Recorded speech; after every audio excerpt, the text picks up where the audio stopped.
Hello students, नमस्कार, सत श्री अकाल। स्वागत है आप सभी का आपके पसंदीदा channel magnet base IIT JEE और नीट यानी जीत के चैनल पर। और मैं अभिषेक अग्रवाल, आपका जेईई केमिस्ट्री फैकल्टी, हाजिर हूं एक और दमदार, एक और अमेजिंग और कहना चाहिए आईआईटी जेईई एग्जाम के लिए सबसे इंपॉर्टेंट टॉपिक इस चैप्टर का, जो इसका नाम है फोटो इलेक्ट्रिक इफेक्ट, उसकी हम चर्चा करने वाले। क्योंकि ये इतना इंपॉर्टेंट टॉपिक है कि इस पर बेस्ड क्वेश्चन लगभग हर साल आईआईटी ने पूछा है।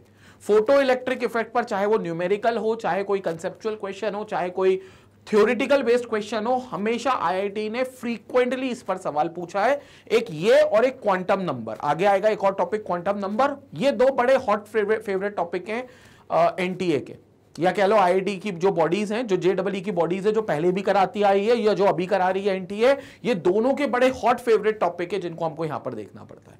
तो ये बहुत इंपॉर्टेंट है, इसलिए हम इसको बहुत शिद्दत से पढ़ेंगे फोटो इलेक्ट्रिक इफेक्ट, और बहुत डिटेल में हम इस थ्योरी को डिस्कस करने वाले हैं। तो और ये टॉपिक एक ऐसा टॉपिक है जो एक और ऐसा टॉपिक है कहना चाहिए, जो अगेन इस बात को सपोर्ट करता है कि इलेक्ट्रोमैग्नेटिक रेडिएशन जो है वो पार्टिकल सॉर्ट ऑफ कैरेक्टर रखती है, पार्टिकल सॉर्ट ऑफ नेचर रखती है, क्योंकि उसके अंदर जो पार्टिकल्स है वो एनर्जेटिक पार्टिकल्स है, जिनको हम फोटोन कहते थे। फोटोन कह देते हैं, जो बनते डिस्क्रीट और डिसकंटिन्यूअस वेव से हैं, लेकिन उनको हम क्या कह देते हैं? फोटॉन्स कह देते हैं। तो they are called as photons. अब उसी बात को फोटो इलेक्ट्रिक इफेक्ट सार्थक करता है, उसी बात को प्रूफ करता है। कैसे प्रूफ करता है उसकी डिस्कशन करेंगे, लेकिन उससे पहले ये जानेंगे कि मैग्नेट ब्रेन्स के चैनल पर जो आपको एक्सक्लूसिव कंटेंट मिलता है, जो शायद किसी के पेड कोर्स में भी नहीं मिलता, इतनी सारी चीजें मैग्नेट ब्रेन्स पर आपको बिल्कुल फ्री ऑफ कॉस्ट मिलती है। फिर चाहे वो आपके टॉपिक वाइज एक्सप्लेनेटरी वीडियोस हो, जो वीडियोस आप देख रहे हो, जिस तरीके से टॉपिक वाइज हर थ्योरी का डिटेल्ड एक्सप्लेनेशन आपको मिलता है, वो वीडियोस हो। डेली प्रैक्टिस प्रॉब्लम हो, चाहे आपका उसमें पीडीएफ मिलता है, यानी कि हर टॉपिक पर बेस आपको 15 से 20 सवाल खुद से करने को मिलते हैं। अगर वो आपसे नहीं बनते तो उसका वीडियो सोल्यूशन भी आपको यहाँ पर मैग्नेट ब्रेन्स की तरफ से मिलता है। इसके अलावा प्रीवियस ईयर क्वेश्चन की सीरीज, प्रैक्टिस क्वेश्चंस की सीरीज, वन शॉट रिवीजन की series, online test, live doubt clearing sessions, ये पूरा जखीरा, पूरी तिजोरी है भाई साहब, पूरा खजाना है, जहां से आप अपना आईआईटी एग्जाम क्रैक कर सकते हो। और ये सब चीजें बिल्कुल फ्री ऑफ कॉस्ट मिलती हैं दोनों प्लेटफॉर्म पर, चाहे यूट्यूब पर आप चले जाओ जिसके थ्रू ये लेक्चर्स देख रहे हो अभी, या फिर आप वेबसाइट पर चले जाओ www.magnetbrains.com। जब आप वेबसाइट पर जाते हो तो 100% वहां पर कंटेंट बिल्कुल फ्री ऑफ कॉस्ट है, जिसको आप एक्सेस कर सकते हो। और उसी के साथ अभी नया फीचर मैग्नेट ब्रेन्स पर आया है, जहां पर आप बुक्स को, जो बुक्स होती है, जैसे आप बोलते थे ना आपके लिए बड़ा हेडेक होता था कि यार कौन सी बुक मैं फॉलो करूं, आईआईटी में कौन सी बुक को हम पढ़ें तो क्रैक कर लेंगे आईआईटी का एग्जाम, या नीट के लिए कौन सी बुक हम फॉलो करें, रिस्पेक्टिव टीचर से तुम पूछते थे। अब तुम्हें कुछ नहीं पूछना, क्योंकि बेस्ट बुक्स का जो टोटल जूस होता है, जो टोटल निचोड़ होता है, वो मैग्नेट ब्रेन्स की बुक में आपको मिलेगा। तो मैग्नेट ब्रेन्स की बुक का आप ऑर्डर कर सकते हो वेबसाइट से, या फिर ई बुक्स होती हैं जो सॉफ्ट कॉपीज होती हैं उन किताबों की, वो आप डाउनलोड कर सकते हो मैग्नेट ब्रेन्स की वेबसाइट से। तो मैग्नेट ब्रेन्स की वेबसाइट पर ये एक एक्स्ट्रा एज मिलता है आपको। ठीक है, चलो let's start with this concept called as photo electric effect. तो भैया फोटो इलेक्ट्रिक इफेक्ट की चर्चा कर लेते हैं, फोटो इलेक्ट्रिक इफेक्ट की बात कर लेते हैं, क्या है फोटो इलेक्ट्रिक इफेक्ट, और उस कंसेप्ट को समझेंगे। बहुत फेमस इफेक्ट है ये, और इस इफेक्ट के लिए जो साइंटिस्ट इसके पीछे जिम्मेदार हैं, बेसिकली आइंस्टीन साहब, उनको इसके लिए नोबेल प्राइज भी मिला है फोटो इलेक्ट्रिक इफेक्ट की वजह से। ठीक है, तो क्या है फोटो इलेक्ट्रिक इफेक्ट, मैं आपको समझा देता हूं, पहले एक बेसिक आइडिया दे देता हूं, उसके बाद हम आगे चर्चा करेंगे। किसी भी मेटल के सरफेस पर अगर, किसी भी मेटल के सरफेस पर अगर, किसी भी मेटल के सरफेस पर अगर कोई इलेक्ट्रोमैग्नेटिक रेडिएशंस डाली जाए, कोई भी इलेक्ट्रोमैग्नेटिक रेडिएशन डाली जाए, जैसे मान लो कोई भी एक पर्टिकुलर इलेक्ट्रोमैग्नेटिक रेडिएशन है, और कोई भी का मतलब ये नहीं कि कोई सी भी डाल दो तो काम हो जाएगा, एक स्पेसिफिक वेवलेंथ, एक स्पेसिफिक फ्रीक्वेंसी वाली होनी चाहिए। जैसे ही वो ईएमआर इसके ऊपर डालोगे, जैसे ही वो ईएमआर इसके ऊपर डालोगे, तो जैसे ही वो इसके ऊपर स्ट्राइक करेगी इसके सरफेस पर, यहां से आपको एक इलेक्ट्रॉन इजेक्ट आउट होता हुआ मिलेगा। यहां से आपको क्या होगा? एक इलेक्ट्रॉन इजेक्ट आउट होता हुआ मिलेगा। यानी कि अगर आप एक स्पेसिफिक एनर्जी की, या कह लो स्पेसिफिक वेवलेंथ की, या कह लो स्पेसिफिक फ्रीक्वेंसी की कोई इलेक्ट्रोमैग्नेटिक रेडिएशन अगर इस पर स्ट्राइक करते हो, इस पर इंसिडेंट करते हो, ये कौन है? ये मेटल है और ये मेटल का सरफेस है, दिस इज मेटल सरफेस। ये कौन है? ये मेटल है and this is nothing but your metal surface. तो अगर तुम स्ट्राइक करते हो और मेटल सरफेस पर देखते हो तो मेटल सरफेस पर बहुत सारे इलेक्ट्रॉन्स होंगे, छोटे छोटे यहां मौजूद, छोटे छोटे इलेक्ट्रॉन्स होंगे यहां पर बहुत सारे। So there will be so many electrons on its surface. There will be so many electrons on its surface. तो ये छोटे छोटे इलेक्ट्रॉन्स यहां पर होंगे सरफेस पर, ऐसे दिखेंगे नहीं लेकिन इमेजिन कर रहे हैं कि ऐसे होंगे। तो जैसे ही आपने EMR स्ट्राइक करी तो उस EMR की एनर्जी की वजह से, जो स्ट्राइक कर रहे हैं EMR, उसकी एनर्जी की वजह से यहां पर एक इलेक्ट्रॉन नॉक्ड आउट होगा, एक इलेक्ट्रॉन इजेक्ट होगा। This electron will be knocked out. This phenomena of knocking out of an electron on striking an electromagnetic radiation of specific frequency and wavelength on the metal surface is known as photoelectric effect. Is known as photoelectric effect. तो इस concept को, इस phenomena को, इस effect का नाम हो जाता है photoelectric effect.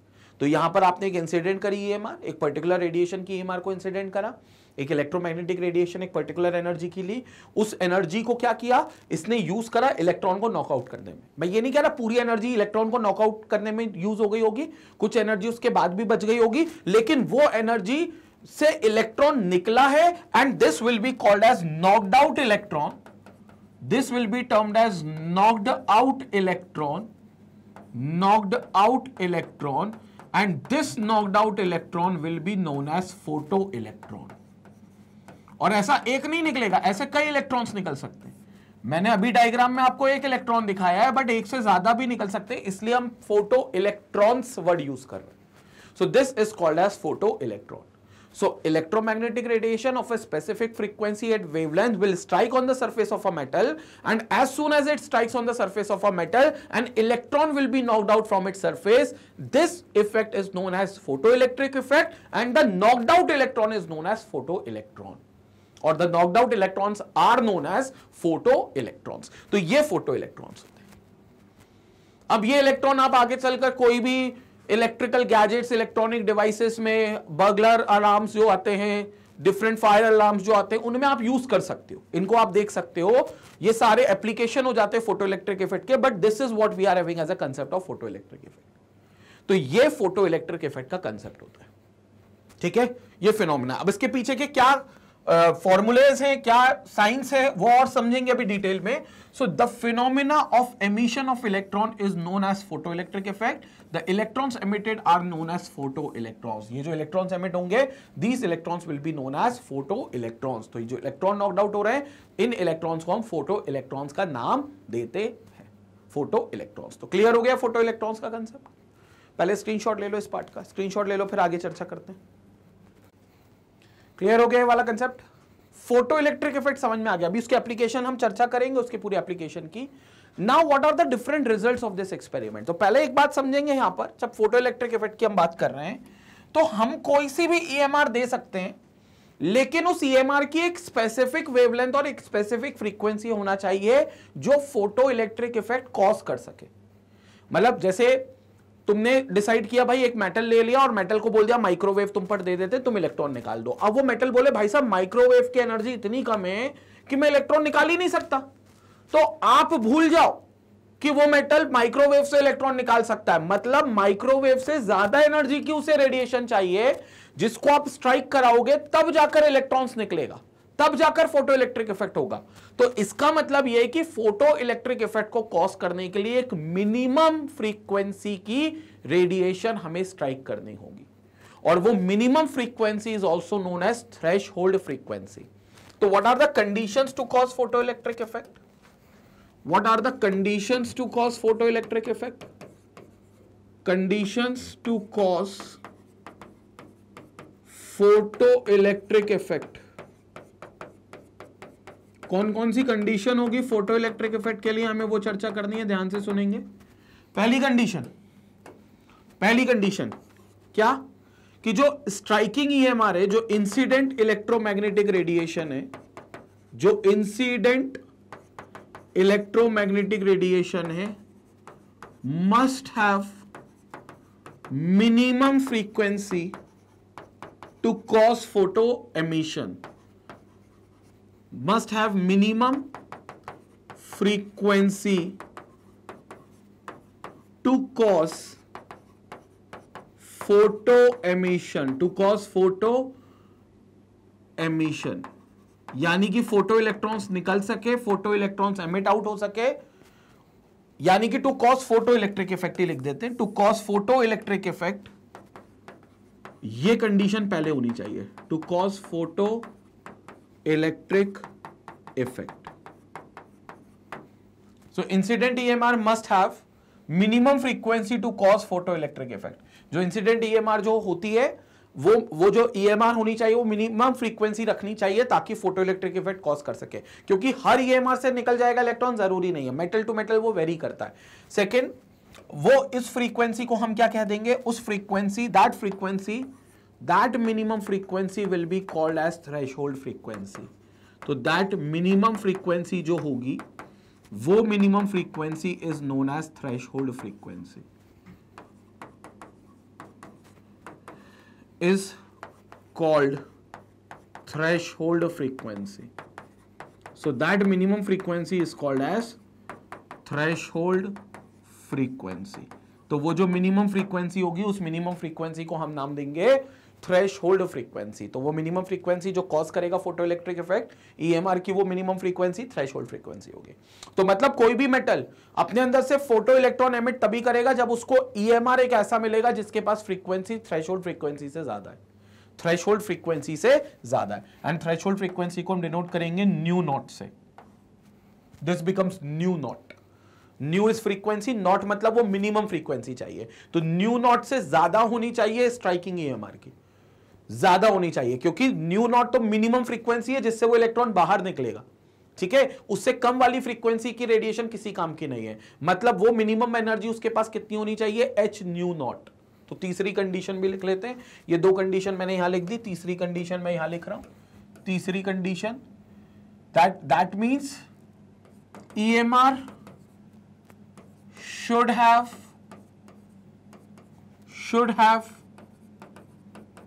minimum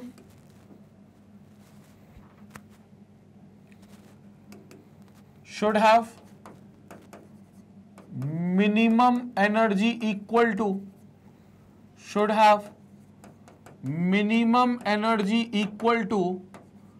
h nu nought, क्योंकि एनर्जी जो निकलेगी वो h न्यू नॉट के बराबर होगी, because energy of EMR is given as h nu, और मिनिमम फ्रीक्वेंसी जो हमने बोली वो न्यू नॉट है, थ्रेशोल्ड फ्रीक्वेंसी. तो मिनिमम एनर्जी कितनी चाहिए, h न्यू नॉट. तो EMR should have minimum energy equal to h nu nought to cause photo electric effect, to cause photo electric effect. तो मिनिमम जो एनर्जी होनी चाहिए वो मिनिमम एनर्जी कितनी होनी चाहिए भैया, वो मिनिमम एनर्जी होनी चाहिए h न्यू नॉट के बराबर, so that it can cause photoelectric effect, ताकि वो photoelectric effect को cause कर सके. तो मिनिमम एनर्जी होनी चाहिए h न्यू नॉट. तो minimum frequency is new not, लेकिन उस पर बेस जो मिनिमम एनर्जी उसके पास होनी चाहिए वो मिनिमम एनर्जी होनी चाहिए h nu nought. This minimum energy is known as threshold energy.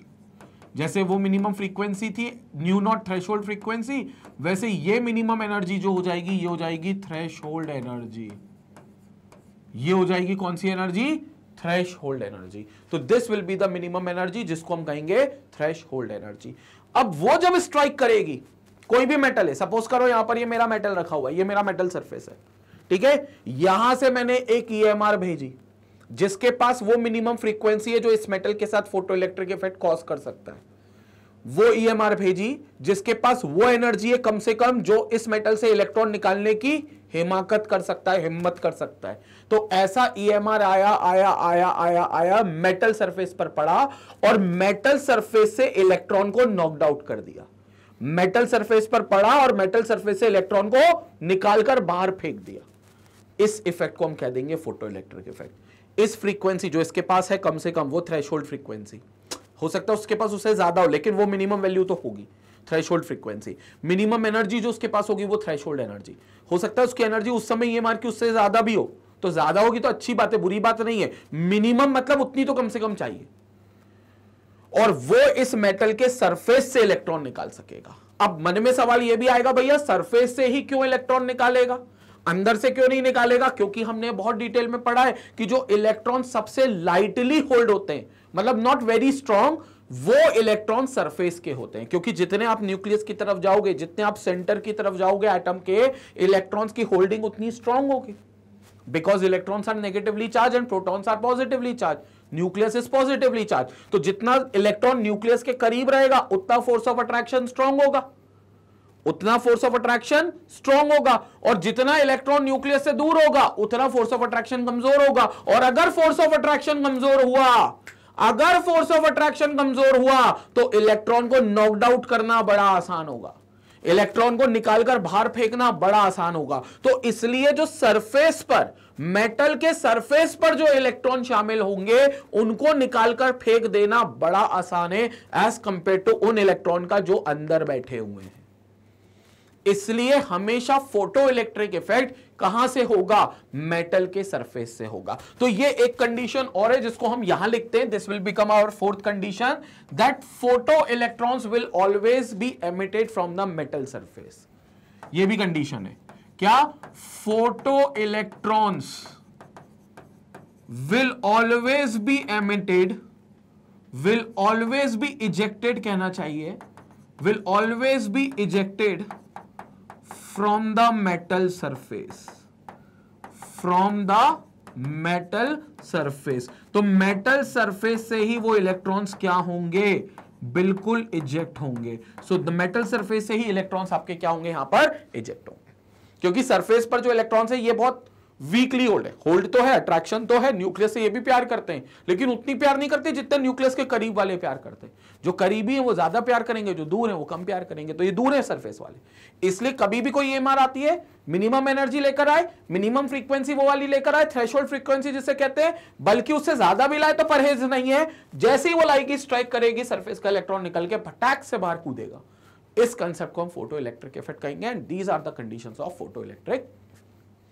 Screenshot ले लो, फिर आगे और हम फॉर्मूले पर बात करने वाले हैं। अभी हमें यह भी डिसाइड करना है कि ये जो इलेक्ट्रॉन निकलेगा उसकी काइनेटिक एनर्जी कितनी होगी। ये जो इलेक्ट्रॉन निकलेगा वो निकलते वक्त अपनी कितनी काइनेटिक, क्योंकि भागेगा ना इलेक्ट्रॉन, निकलकर ऐसा थोड़ी ना कि वहीं रुक जाएगा, सुस्त पड़ के नीचे पड़ जाएगा, वो भागेगा, नॉकड आउट मतलब बुलेट की तरह निकलेगा। तो वो कितनी काइनेटिक एनर्जी अपने साथ रखेगा उसका भी डिस्कशन करते हैं। पहले स्क्रीनशॉट लेंगे इसका। तो ये क्लियर हो गया भाई, फोटो इलेक्ट्रिक इफेक्ट का बेसिक कंसेप्ट, मूल कंसेप्ट ये होता है फोटो इलेक्ट्रिक इफेक्ट में कि इलेक्ट्रोमैग्नेटिक रेडिएशन आएगी एक स्पेसिफिक फ्रीक्वेंसी, एक स्पेसिफिक एनर्जी की, मतलब वो मिनिमम होनी चाहिए फ्रीक्वेंसी और एनर्जी, जिस मिनिमम या मिनिमम से ज्यादा भी हो सकती है, बट एटलीस्ट वो मिनिमम वैल्यू होनी चाहिए। और उस मिनिमम फ्रीक्वेंसी को हम थ्रेशोल्ड फ्रीक्वेंसी कहते हैं और उस मिनिमम एनर्जी को हम थ्रेशोल्ड एनर्जी कहते हैं। ठीक है, तो जैसी वो स्ट्राइक करेगी, मेटल के सरफेस से इलेक्ट्रॉन नॉकड आउट होगा। जरूरी नहीं है एक इलेक्ट्रॉन नॉकड आउट हो, मैंने दिखाया डायग्राम में एक है, लेकिन एक से ज्यादा इलेक्ट्रॉन्स भी नॉकड आउट हो सकते हैं। The knocked out electron are known as photo electrons and this phenomena is known as photo electric effect, is known as photo electric effect. चल आगे चले, लेट्स मूव अहेड नाउ, आगे बात करते हैं। नाउ हम जिसकी बात कर रहे थे, results of the experiment. In experiments के क्या रिजल्ट होंगे, उन रिजल्ट्स की हम लोग चर्चा करते हैं। सबसे पहले, electrons are ejected from the metal surface as soon as the beam of light strikes the surface, as soon as the beam of light strikes the surface। तो इलेक्ट्रॉन्स कब इजेक्ट करेंगे? जब मेटल सरफेस पे वो जो EMR है, जो incident electromagnetic radiation है, वो जैसे ही स्ट्राइक करेगी मेटल सरफेस पर, वहां से इलेक्ट्रॉन्स नॉकड आउट होने चालू करेंगे। That is, there is no time gap between the striking of light beam and the ejection of electrons from the metal surface। और बिना किसी देरी के, बिना किसी समय के गैप के, यहां पर तुरंत इलेक्ट्रॉन्स नॉकड आउट होंगे। मतलब जैसी इंसिडेंट हुई वैसे इलेक्ट्रॉन नॉकड आउट हो गया, जैसी इंसिडेंट हुई वैसे इलेक्ट्रॉन नॉकड आउट हो गया। बट आपको ये इंश्योर करना है कि जो इंसिडेंट EMR है उसके पास मिनिमम वो एनर्जी हो जो नॉकड आउट के लिए जरूरी है। ऐसा कोई EMR मत ले लेना जिसके पास उतनी एनर्जी है ही नहीं जो इलेक्ट्रॉन को बाहर निकालने में सक्षम हो, तो फिर वहां पर आप कुछ भी कोशिश कर लो, इलेक्ट्रॉन नहीं निकलेगा। इसलिए मिनिमम एनर्जी जिसको हम थ्रेशोल्ड एनर्जी कहते हैं, या कह लो मिनिमम फ्रीक्वेंसी जिसको हम थ्रेशोल्ड फ्रीक्वेंसी कहते हैं, उतने बराबर का EMR होना चाहिए, उतने बराबर का EMR होना चाहिए। Now the number of electrons ejected is proportional to the intensity और ब्राइटनेस ऑफ लाइट। सो जो नंबर ऑफ इलेक्ट्रॉन्स होंगे जो इजेक्ट होंगे, जो निकलेंगे, वो सीधे सीधे इंटेंसिटी और ब्राइटनेस पर डिपेंड करेंगे। अब कई लोग सोचते हैं, कई बच्चे ये मानते हैं कि जैसे हमने एक ईएमआर एक पर्टिकुलर एनर्जी की इंसिडेंट कराई, ठीक है, एंश्योर किया कि वो एनर्जी थ्रेशोल्ड एनर्जी से ज्यादा है, तो उस समय एक इलेक्ट्रॉन निकला, या चलो 5 इलेक्ट्रॉन निकले, एक नहीं निकला 5 निकले। अब कई लोग सोचते हैं कि सर अगर हम ईएमआर और एनर्जेटिक वाली देते हैं, और एनर्जेटिक वाली मतलब जिसकी एनर्जी और ज्यादा है, तो उससे हो सकता है जैसे ही वो स्ट्राइक करता तो 5 की जगह 15 इलेक्ट्रॉन्स निकल जाते। तो मैं बोल दूं ऐसा नहीं है, बिल्कुल भी ऐसा नहीं है। इलेक्ट्रॉन्स पहले 5 निकल रहे थे पुरानी वाली ईएमआर से, तो दूसरी ईएमआर अगर तुम लोगे तो उससे भी 5 निकलेंगे, क्योंकि कितने इलेक्ट्रॉन्स निकलेंगे वो ईएमआर के टाइप पे डिपेंड नहीं करेगा, मतलब वो वेवलेंथ या फ्रीक्वेंसी ऑफ ईएमआर पे डिपेंड नहीं करेगा। अगर वो 5 निकले हैं तो ज्यादा एनर्जी की ईएमआर भी आप लोगे तो भी 5 ही निकलेंगे। तो फिर सर अंतर क्या आएगा ऐसे में? ऐसे में अंतर आएगा निकलने वाले इलेक्ट्रॉन की काइनेटिक एनर्जी में। मतलब अगर तुमने पहले कम एनर्जी वाला ईएमआर लिया था, और कम एनर्जी मतलब कितनी, कम से कम उतनी एनर्जी तो है जितना यहां फोटो इलेक्ट्रिक इफेक्ट को कॉज करने के लिए जरूरी है, उससे तो ज्यादा ही है। लेकिन हमने जब 2 ईएमआर को लिया, दोनों ईएमआर थ्रेशोल्ड एनर्जी के ऊपर के लेवल पर हैं, लेकिन एक ईएमआर ऐसी है जिसकी एनर्जी दूसरे से कम है, तो वहां पर इलेक्ट्रॉन 5 निकलेंगे, तो उन 5 इलेक्ट्रॉन्स की काइनेटिक एनर्जी कम होगी। काइनेटिक एनर्जी क्यों आएगी? क्योंकि भैया जब इलेक्ट्रॉन्स नॉकड आउट होंगे, जब इलेक्ट्रॉन्स निकाले जाएंगे, तो इलेक्ट्रॉन्स जब निकाले जाएंगे तो नॉकड आउट इलेक्ट्रॉन्स कहे जाएंगे। जब इलेक्ट्रॉन्स निकाले जाएंगे तो ये नॉकड आउट इलेक्ट्रॉन होंगे, और जब ये नॉकड आउट होंगे तो जैसा मैंने अभी कहा कि ये बुलेट की तरह निकलेंगे, तो बुलेट की तरह निकलेंगे तो they will possess some kinetic energy, they will possess some kinetic energy, उनके पास खुद की कोई काइनेटिक एनर्जी होगी। वो काइनेटिक एनर्जी वेवलेंथ या कह low frequency of striking EMR पर निर्भर होगी। वो जो काइनेटिक एनर्जी है वो स्ट्राइकिंग वाला ईएमआर जो है उसकी एनर्जी पे निर्भर होगी। कैसे उसकी एनर्जी पे निर्भर होगी, इस कंसेप्ट को समझ लो, क्योंकि अगर इस कंसेप्ट को समझ पाओगे तब जाकर तुम ये बी वाला पॉइंट समझ पाओगे कि number of electrons ejected is proportional to the intensity और ब्राइटनेस ऑफ लाइट। मैं तुमको पहले समझा देता हूं इस कंसेप्ट को। सपोज करो यहां पर अपन एक और बार डायग्राम यहां पर बना लेते हैं। सपोज करो यहां पर मेरे पास यहां पर ये मेटल सरफेस है, यहां पर मेरे पास ये मेटल का सरफेस है, ठीक है।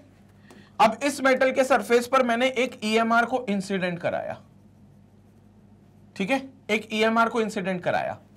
इस ईएमआर की जो एनर्जी थी सपोज करो वो थी एच न्यू। क्या थी? H new.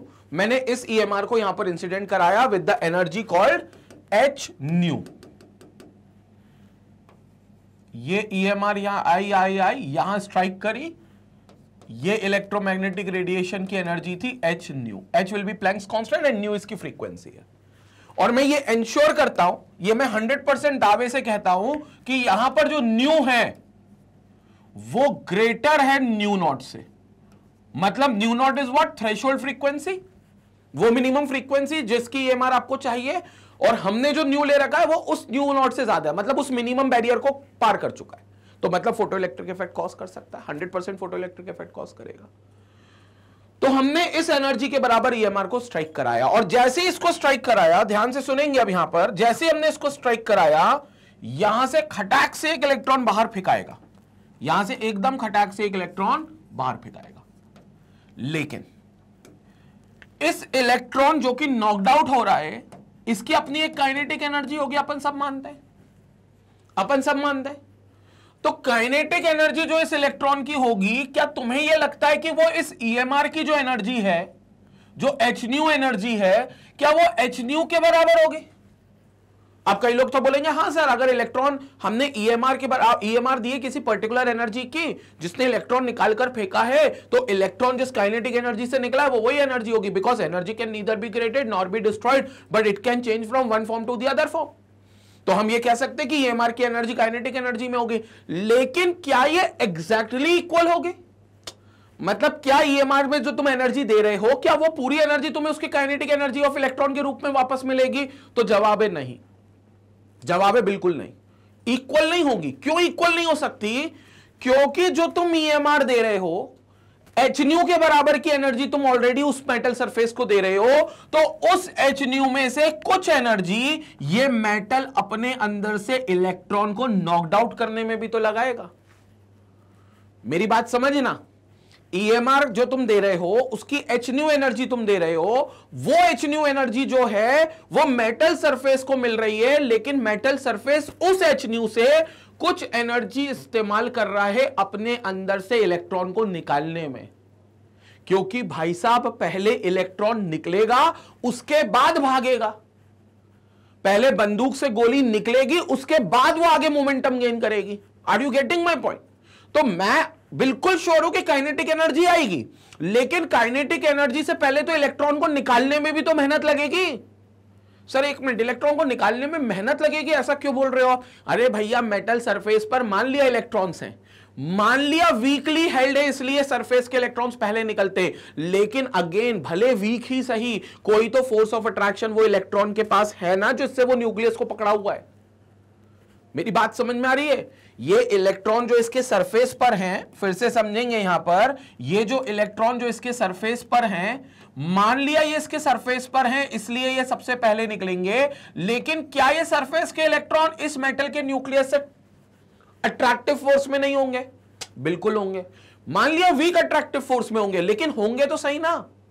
तो फिर वो न्यूक्लियस से इलेक्ट्रॉन का जो मोह है, जो अट्रैक्शन है, जो लगाव है, उसको तोड़ना पड़ेगा पहले तुम्हें। वो टूटा हुआ नहीं है, वो टूटा, उसको तोड़ना पड़ेगा। वो टूटा हुआ होता तो तुम्हें EMR की जरूरत ही नहीं पड़ती, इलेक्ट्रॉन खुद ब खुद मेटल से बाहर आ जाता। लेकिन कभी कोई मेटल के सरफेस से इलेक्ट्रॉन ऐसे उसके आसपास दिखते हैं कि ऐसे घूमते हुए? नहीं दिखते, क्योंकि वो निकलते नहीं है। क्यों नहीं निकलते? क्योंकि न्यूक्लियस उनको पकड़ के रखता है, भले वीक फोर्स से पकड़ के रखता है लेकिन पकड़ के रखता है। तो तुम्हें उस पकड़ को तोड़ना है, और उस पकड़ को तोड़ने के लिए तुम्हें कुछ एनर्जी देनी पड़ेगी, जिसकी वजह से हम वो कह रहे हैं कि वो मिनिमम एनर्जी तो चाहिए ही, क्योंकि वो मिनिमम एनर्जी आप इलेक्ट्रॉन के फोर्स ऑफ अट्रैक्शन को तोड़ने में लगाओगे भैया, और जब टूटेगा तब इलेक्ट्रॉन बाहर आएगा और फिर भागेगा। क्लियर हो गई मेरी बात? जब टूटेगा वो फोर्स ऑफ अट्रैक्शन तब इलेक्ट्रॉन नॉकड आउट होगा और तब वो काइनेटिक एनर्जी गेन करेगा। तो पहले वो अट्रैक्टिव फोर्स तोड़ेगा, और वो अट्रैक्टिव फोर्स को तोड़ने के लिए ही जो मिनिमम एनर्जी चाहिए उसी को मैंने थ्रेशोल्ड एनर्जी बोल दिया था, क्योंकि वो थ्रेशोल्ड एनर्जी के बिना इलेक्ट्रॉन निकलेगा ही नहीं मेटल सरफेस से बाहर, बाद में नॉकड आउट होगा। पहले उसको तोड़ो तो सही उसका फोर्स ऑफ अट्रैक्शन, तो वो मिनिमम एनर्जी आपको चाहिए। मेरी बात संपट पड़ी? जितने लोगों को पड़ी कमेंट सेक्शन में मेरे को 100% इसका आंसर देते हुए चलेंगे। कंसेप्ट क्लियर हो गया? So this is what we consider to be a photo electric effect, and this is how the photo electric cause with a minimum energy.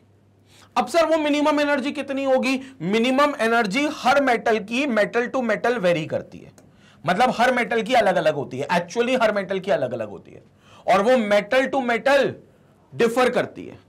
जिस मिनिमम एनर्जी को मेटल का बोल दिया जाता है वर्क फंक्शन, जिसको बोल दिया जाता है उस मेटल का वर्क फंक्शन, मतलब वर्क करने के लिए जो मिनिमम फंक्शन होगा एनर्जी का वो उसे चाहिए, तो इसलिए इस कंसेप्ट को बोल दिया जाता है वर्क फंक्शन, और इसको फाइ से डिनोट करते हैं। इसको किससे डिनोट करते हैं भाई? इसको फाइ से डिनोट करते हैं। तो this becomes its work function, जिस वर्क फंक्शन को हम फाइ से डिनोट करते हैं, so that becomes its phi, ये फाइ वर्क फंक्शन बन जाएगा। तो यहां मेटल के पास वो मिनिमम वर्क फंक्शन होता है, वो मिनिमम एनर्जी उसको चाहिए जिससे वो इलेक्ट्रॉन को बाहर निकाल सके। बाद में इलेक्ट्रॉन बुलेट की तरह भागेगा, ये तो बात की बात है, पहले बंधन से तो मुक्त हो। मान लो एक इंसान है, उसको किसी ने जंजीरों से बांध रखा है और वो बिल्कुल एकदम तड़प रहा है भागने के लिए, तो पहले तो हमें अगर उसको भगाना है तो पहले तो हमें क्या करना पड़ेगा? उसकी जंजीर तोड़नी पड़ेगी ना। पहले जंजीर तोड़ने में हम अपनी कुछ एनर्जी खर्च करेंगे, उसके बाद उसके भगाने में उसको कुछ एनर्जी हम खर्च करेंगे। तो वो जो जंजीर तोड़ने वाली एनर्जी है that is known as work function, वो हर मेटल की अलग होती है और उसको हम फाइ से डिनोट करते हैं। और फाइ में कुछ खास चीज नहीं है, phi is equal to H nu nought. अगर यहां पर हम फाइ को पकड़े तो phi is nothing but h nu not, which is also known as threshold energy, which is also known as threshold energy। तो आप वर्क फंक्शन बोल रहे हो but work function will always be in terms of energy, तो इस energy को हम कहेंगे थ्रेशोल्ड एनर्जी, थ्रेशोल्ड एनर्जी। तो ये मिनिमम एनर्जी आपको देनी पड़ेगी। हां, उसके बाद जो एनर्जी बच गई क्योंकि जाहिर सी बात है आपने ईएमआर जो ली है वो एच न्यू मतलब उस एनर्जी से, वर्क फंक्शन की एनर्जी से ज्यादा ली है। तो फिर जो एक्स्ट्रा एनर्जी आपने ज्यादा ली है वो किस में कन्वर्ट होगी? वो इस इलेक्ट्रॉन की काइनेटिक एनर्जी में कन्वर्ट होगी।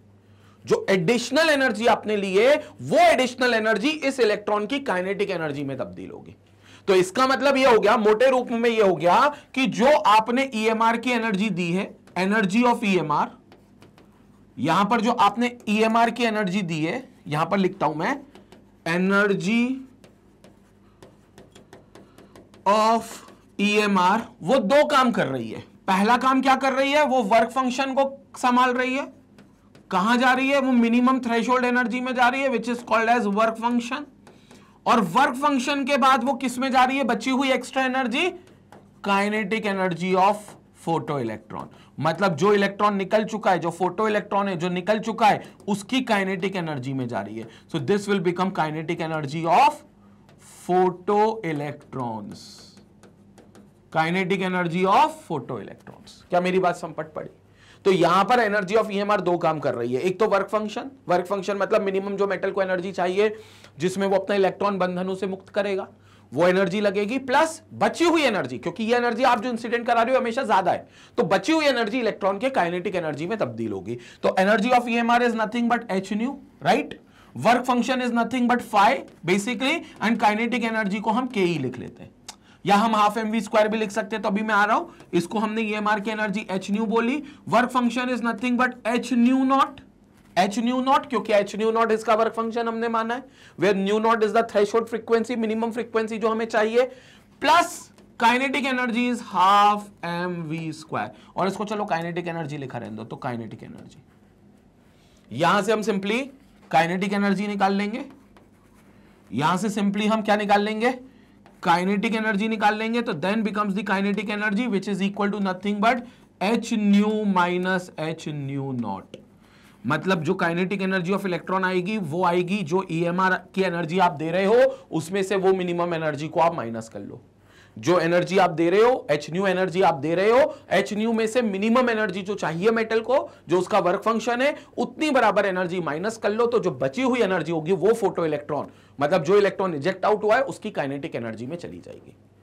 तो वो फोटो इलेक्ट्रॉन मतलब उस इलेक्ट्रॉन की काइनेटिक एनर्जी में चली जाएगी। तो this will going itself into its kinetic energy. तो काइनेटिक एनर्जी क्या आ जाएगी? H nu minus H nu not. हाँ, इसको अपन अगर यहां सिंप्लीफाई करें, इसको अगर अपन यहां सिंप्लीफाई करें, ध्यान से देखेंगे तो यहां पर अपन सिंप्लीफाई करके लिख सकते हैं kinetic energy is equal to h common ले लें, तो एच कॉमन लेकर it becomes nu minus nu not. H को कॉमन ले लिया तो it becomes nu minus nu nought. तो बेसिकली जो फ्रीक्वेंसी का डिफरेंस है, किसका? फ्रीक्वेंसी का। कौन सी फ्रीक्वेंसी? जो ईएमआर की आप ले रहे हो माइनस इसको जो मिनिमम चाहिए थी, उसका डिफरेंस ले लो और एस से मल्टीप्लाई कर दो, उतनी काइनेटिक एनर्जी आपको मिलेगी। सो this becomes the kinetic energy. बाद में हम फिर फोटो इलेक्ट्रॉन्स की वेलोसिटी भी निकाल सकते हैं, बहुत सारी चीजें जो यहां से हम कैलकुलेट कर सकते हैं। क्लियर हो गया? बट फिलहाल kinetic energy is H nu minus nu not. इसी पर अगर हम आगे और कंटिन्यू करें थोड़ा, यहां देखें तो जैसे काइनेटिक एनर्जी है, ठीक है, सपोज करो ओके, ये काइनेटिक एनर्जी कितनी आई? H into nu minus nu naught, nu minus nu naught, ठीक है। ये काइनेटिक एनर्जी आ गई आपकी, न्यू माइनस न्यू नॉट। तो यहां से आप क्या लिख सकते हो? Half m v square, half m, m किसका होगा? इलेक्ट्रॉन का होगा, तो I should write m e into v e. Velocity किसकी होगी? इलेक्ट्रॉन की, तो वीई का square equals to h into nu minus nu nought, equals to h into nu minus nu nought. तो यहां से अपन वेलोसिटी भी निकाल सकते हैं, कई बार हमसे वेलोसिटी पूछा जाता है। तो v e square will be equal to h, ये 2 इसके साथ मल्टीप्लाई हो जाएगा, तो 2h into nu minus nu not upon M e नीचे आ जाएगा, तो एम ई नीचे आ जाएगा। यहां से हम निकाल लेंगे velocity of electron will be equal to 2h nu minus nu naught, nu minus nu not upon M E का whole root. So this becomes M E का square root. Square root means 1 की power 2।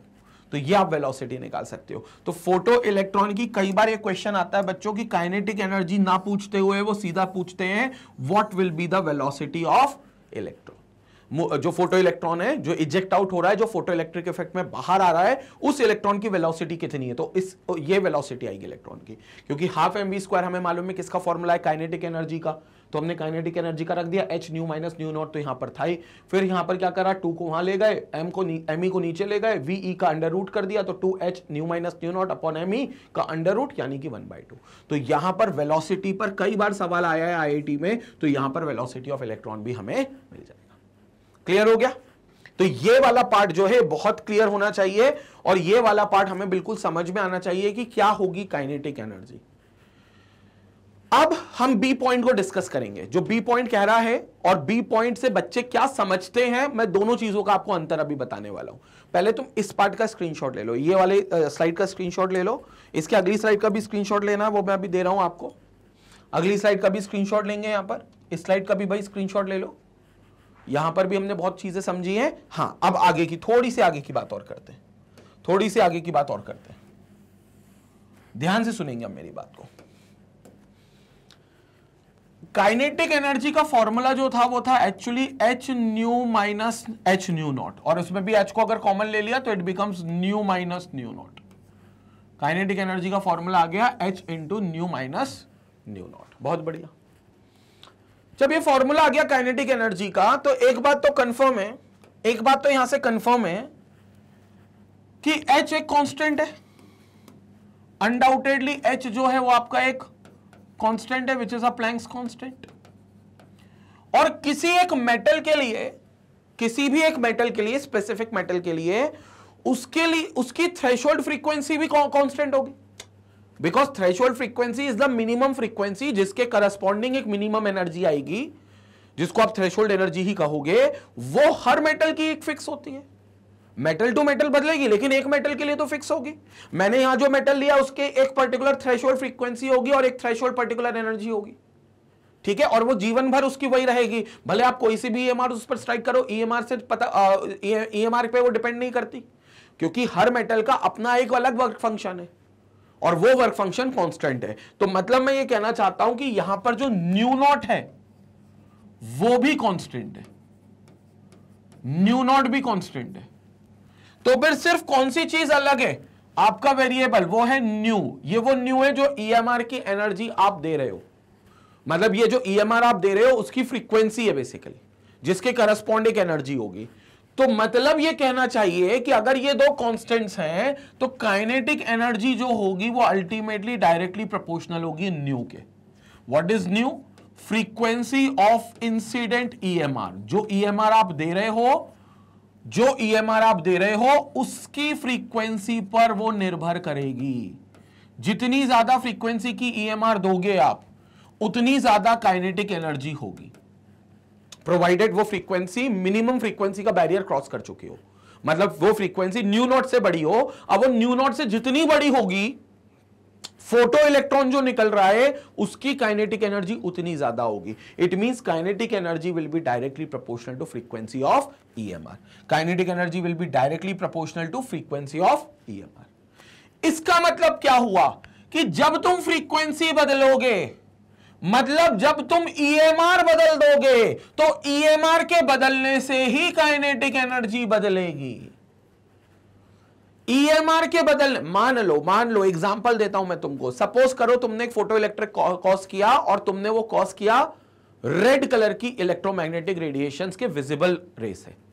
Red colour समझ गए ना, visible radiation है। तुमने वो किसी मेटल पे डाला, कोई भी मेटल ले लेंगे इन जनरल, और उस पर तुमने देखा इलेक्ट्रॉन निकल गया, ठीक है। तो एक बात तो कंफर्म हो गई कि रेड ने अगर फोटो इलेक्ट्रिक इफेक्ट दिखा दिया तो रेड की फ्रीक्वेंसी मिनिमम फ्रीक्वेंसी को पार कर चुकी है। मिनिमम फ्रीक्वेंसी क्या है अभी छोड़ो, हर मेटल की सेम होती है, हर मेटल की कांस्टेंट होती है, लेकिन हमने देखा कि रेड से हमारा फोटो इलेक्ट्रिक इफेक्ट हो गया। तो इतना तो पता चल गया कि रेड के पास जो फ्रीक्वेंसी है वो मिनिमम फ्रीक्वेंसी का बैरियर क्रॉस कर चुकी है, तभी उसने फोटो इलेक्ट्रिक इफेक्ट कॉज किया। अब रेड में मानकर चलते हैं, रेड कलर के रेडिएशंस में 5 इलेक्ट्रॉन निकले, 5 इलेक्ट्रॉन निकले, और एक पर्टिकुलर काइनेटिक एनर्जी से पांचों भागे, एक पर्टिकुलर काइनेटिक एनर्जी से पांचों भागे। तो अब अगर मैं और कोई एनर्जेटिक रेडिएशन ले लूं जो रेड से ज्यादा एनर्जेटिक है, सपोज करो रेड से ज्यादा एनर्जेटिक है ब्लू, मैंने ब्लू रेडिएशन ले ली, तो कई बच्चों को लगता है कि अब 5 नहीं 15 इलेक्ट्रॉन निकलेंगे। नहीं, अभी भी 5 निकलेंगे, लेकिन उस 5 की काइनेटिक एनर्जी रेड वाले में से जो 5 निकले थे उनसे ज्यादा होगी, क्योंकि काइनेटिक एनर्जी फ्रीक्वेंसी पे डिपेंड कर रही है। जितनी ज्यादा फ्रीक्वेंसी बढ़ाओगे काइनेटिक एनर्जी उतनी ज्यादा बढ़ेगी। तो रेड की फ्रीक्वेंसी ब्लू के कंपैरिजन में कम थी, मिनिमम से तो ज्यादा थी, दोनों की मिनिमम से ज्यादा है, लेकिन ब्लू वाले के कंपैरिजन में रेड की फ्रीक्वेंसी कम है। तो रेड से जो 5 इलेक्ट्रॉन निकले 5, लेकिन उनकी जो काइनेटिक एनर्जी है उससे ज्यादा काइनेटिक एनर्जी आपको उन 5 इलेक्ट्रॉन्स की मिलेगी जो ब्लू रेडिएशन से निकलेंगे, ब्लू रेडिएशन को भी स्ट्राइक करने पर निकलेंगे 5 ही, लेकिन उनकी स्पीड, उनकी वेलोसिटी, उनकी काइनेटिक एनर्जी ज्यादा होगी। अगर तुमने ब्लू से नहीं, तुमने वॉयलेट से निकाला तो भी 5 निकलेंगे, लेकिन उन 5 की स्पीड ब्लू और रेड दोनों से ज्यादा होगी। उन 5 इलेक्ट्रॉन की स्पीड ब्लू और रेड दोनों वाली जो उनकी काइनेटिक एनर्जी उनसे ज्यादा होगी, वेलोसिटी उनसे ज्यादा होगी, क्योंकि सीधा फंडा है, kinetic energy is directly proportional to frequency.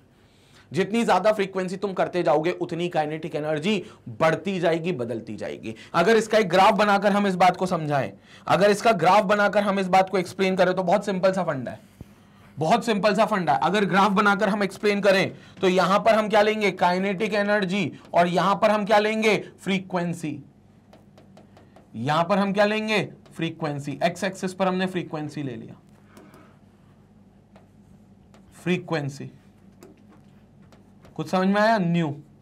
तो यहां पर एक मिनिमम एनर्जी, एक मिनिमम फ्रीक्वेंसी के बाद ही देखने को मिलेगा, तो यहां पर हम मान लेते हैं कि ये न्यू नॉट है, ये न्यू नॉट है, क्योंकि इसके पहले तक तो आपको अगर पुरानी फ्रीक्वेंसी दोगे, 0 से स्टार्ट करोगे, तो कुछ हद तक तो आपको काइनेटिक एनर्जी मिलेगी नहीं, क्योंकि कुछ हद तक तो इलेक्ट्रॉन बाहर निकलेगा ही नहीं। कब तक नहीं निकलेगा, जब तक आप न्यू नॉट के बराबर एनर्जी नहीं दे देते।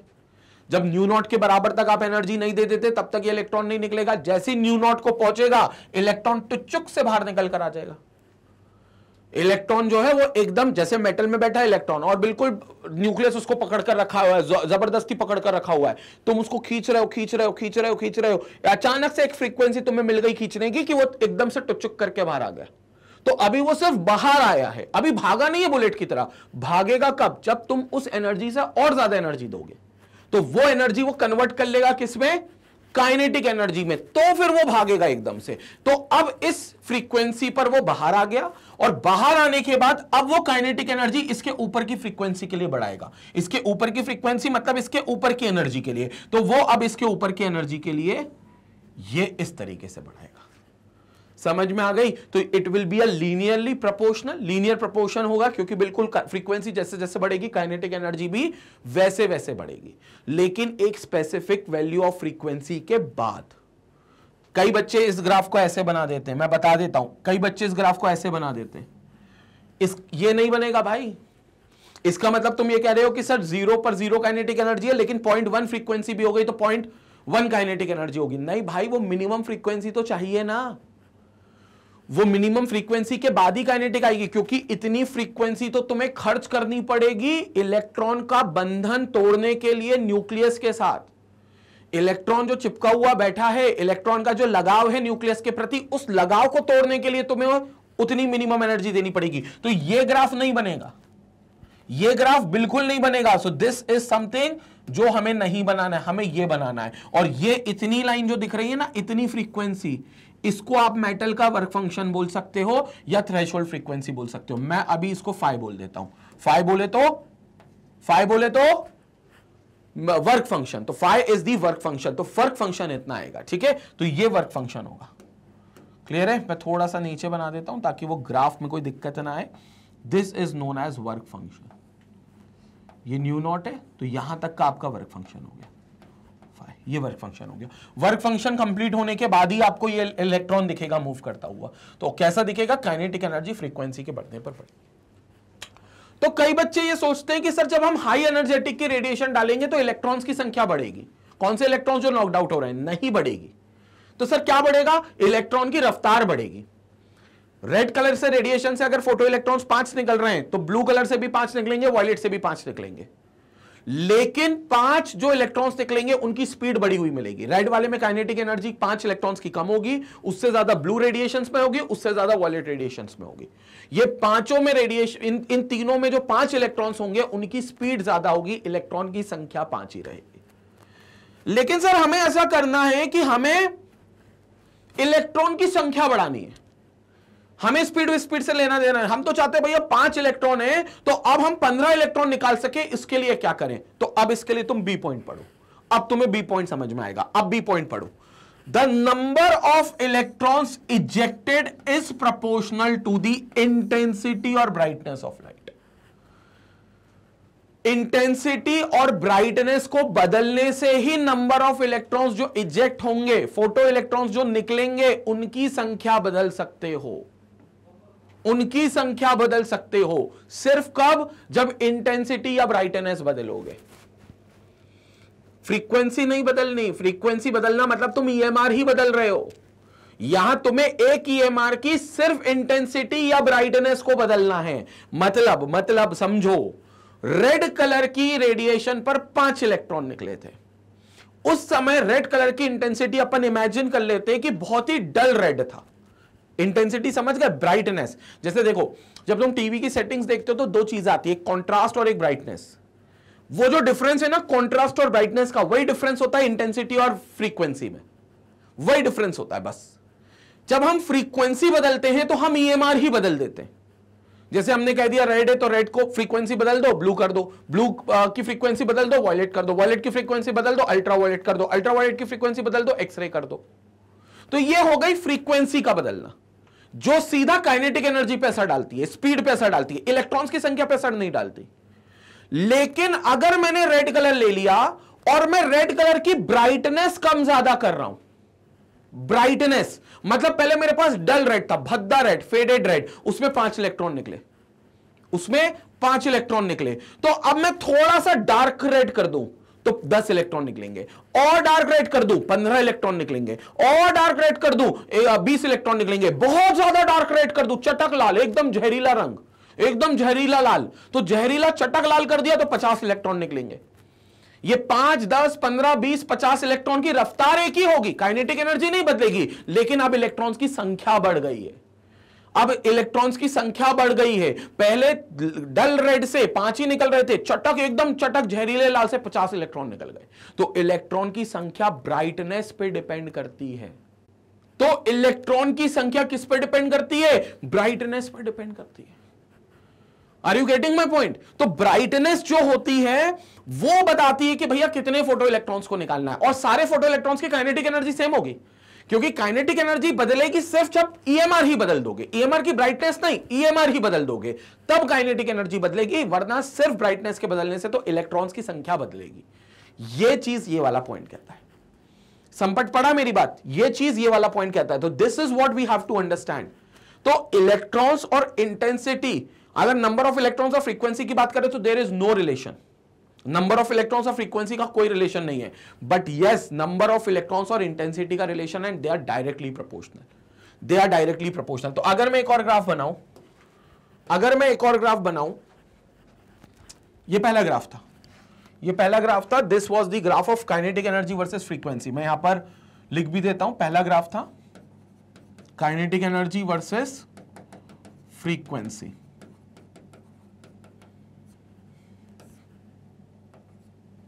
ठीक है, ये पहला ग्राफ था। दूसरा ग्राफ मैं बना रहा हूं, ध्यान से सुनेंगे। दूसरा graph, second graph is kinetic energy versus, नहीं, number of electrons versus intensity. Number of photo electrons, जो फोटो इलेक्ट्रॉन्स इसलिए बोल देते क्योंकि फोटो इलेक्ट्रिक इफेक्ट वाले इलेक्ट्रॉन्स हैं, तो ये क्लियर हो जाता है कि ये इजेक्ट होंगे, ये बाहर निकलेंगे, वर्सेस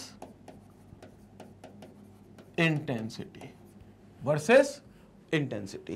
क्या रिलेशन होगा? They will be directly proportional. और यहां पर कोई मिनिमम इंटेंसिटी नहीं चाहिए, यहां पर कोई मिनिमम इंटेंसिटी नहीं चाहिए, यहां पर सीधा हमारे पास 0 से शुरू होगा और लीनियरली प्रोपोर्शनल आएगा। सो this is number of photo electrons and this is intensity. This is intensity. ठीक है, तो क्या आएगी? ये स्ट्रेट लाइन, बस खत्म। ये स्ट्रेट लाइन आएगी। क्यों स्ट्रेट लाइन आएगी? जैसे जैसे आप इंटेंसिटी बढ़ाओगे फोटो इलेक्ट्रॉन्स निकलना स्टार्ट होंगे। पहले छोटी इंटेंसिटी पे कम इलेक्ट्रॉन्स निकलेंगे, जैसे जैसे इंटेंसिटी बढ़ाओगे, इंटेंसिटी समझ गए ना? Brightness, brightness, light red, dark red, very dark red, blue, light blue, sky blue, light blue, royal blue, dark blue, darkest blue होते हैं ना। ब्लू के कितने सारे शेड्स होते हैं, बस वो शेड्स अगर ये मार के बदलोगे ना, कलर सेम रखोगे, शेड्स अगर बदलोगे तो आप समझ जाना इलेक्ट्रॉन्स की संख्या आप बढ़ा रहे हो, बड़ा घटा रहे हो। अगर बढ़ाओगे तो बढ़ेगी, घटाओगे तो घटेगी। लेकिन अगर आप लाइट ही बदल दो, ब्लू की जगह आपने ऑरेंज लाइट ले ली, तो फिर काइनेटिक एनर्जी पर असर आएगा। इलेक्ट्रॉन की संख्या वही रहेगी, काइनेटिक एनर्जी पर असर आएगा। ये इंपॉर्टेंट है। तो ये आपके फोटो इलेक्ट्रॉन्स हो गए। एंड अगर हम बात करें काइनेटिक एनर्जी और इंटेंसिटी की, तो काइनेटिक एनर्जी और इंटेंसिटी का एक कांस्टेंट रिलेशन है। वहां पर आप इंटेंसिटी कितनी भी बदलते जाओ, काइनेटिक एनर्जी नहीं बदलेगी। सो this will be the third graph. This will be the third graph. Third graph किसका बना रहा हूं, ध्यान से सुनेंगे। It's kinetic energy versus intensity. Kinetic energy versus intensity. क्या ग्राफ होगा इसका?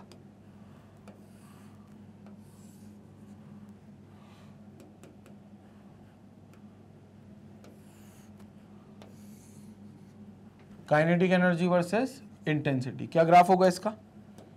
यहां हो गई अपनी काइनेटिक एनर्जी, यहां हो गई काइनेटिक एनर्जी, यहां हो गई इंटेंसिटी।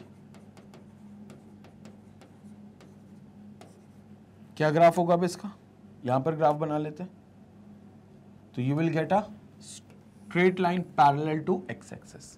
बिकॉज एक बार जो काइनेटिक एनर्जी आ गई वो आ गई, अब इंटेंसिटी कितनी भी चेंज कर लो उससे फर्क नहीं पड़ेगा, क्योंकि इंटेंसिटी काइनेटिक एनर्जी इंटेंसिटी पर डिपेंड नहीं करती, काइनेटिक एनर्जी फ्रीक्वेंसी पर डिपेंड करती है। और फ्रीक्वेंसी के साथ तो हमने रिलेशन देख लिया, ऐसा प्रोपोर्शनल है, एक पर्टिकुलर फ्रीक्वेंसी के बाद ऐसा प्रोपोर्शनल है। और यहां पर जो काइनेटिक एनर्जी आ गई, काइनेटिक एनर्जी आ गई मतलब जो न्यू यहां पर यूज किया होगा वो इंश्योर करना न्यू नॉट से ज्यादा होगा, तभी काइनेटिक एनर्जी आई होगी। जो न्यू आपने यहां यूज किया है वो न्यू नॉट से ज्यादा यूज किया है, तभी काइनेटिक एनर्जी आई है। लेकिन जो आ गई वो आ गई, अब वो चेंज नहीं करेगी वैल्यू इंटेंसिटी के बेसिस पे, चेंज नहीं करेगी, क्योंकि वो काइनेटिक एनर्जी इंटेंसिटी पे डिपेंड नहीं करती है। It doesn't depend on the intensity of electrons. Concept clear है? बिल्कुल एकदम क्लियर है। अब स्क्रीनशॉट लेंगे, तो अब स्क्रीनशॉट लेना होगा सबका, तो यहां से अपन स्क्रीनशॉट लेंगे। अभी और चर्चा हालांकि इसमें करनी है, स्क्रीनशॉट लेंगे यहां से, यहां पर भी स्क्रीनशॉट लेंगे। तो यहां हमने अभी डिपेंडेंसी देख ली कि काइनेटिक एनर्जी और इंटेंसिटी किस पर डिपेंड करती है भाई।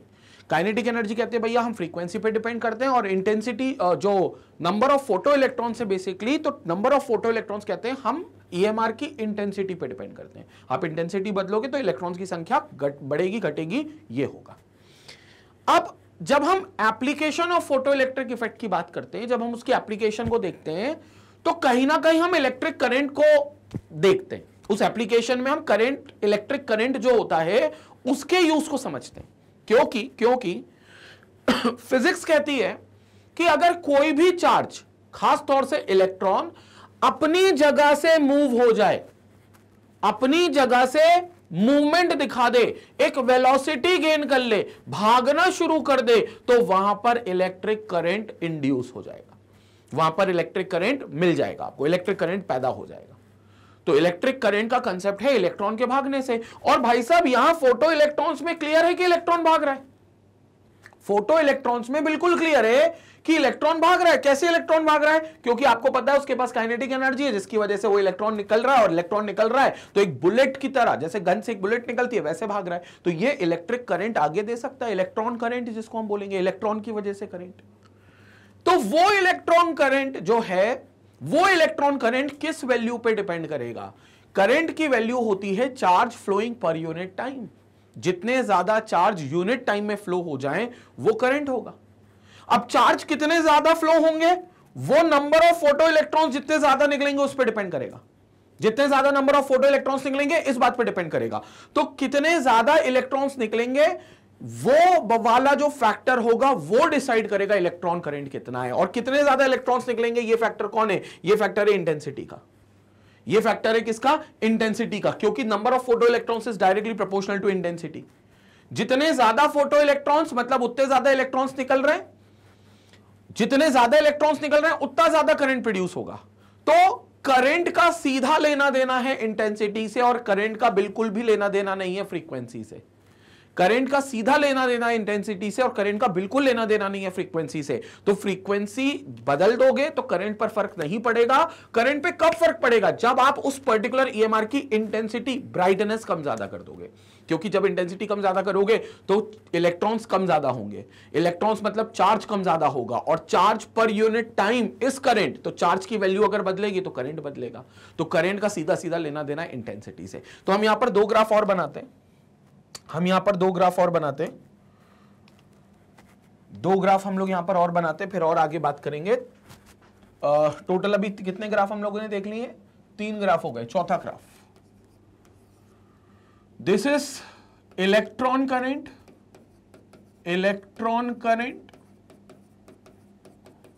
Versus intensity. This is electron current versus intensity. तो यहां पर अपन बनाना चालू करते हैं इलेक्ट्रॉन करंट वर्सेस इंटेंसिटी को।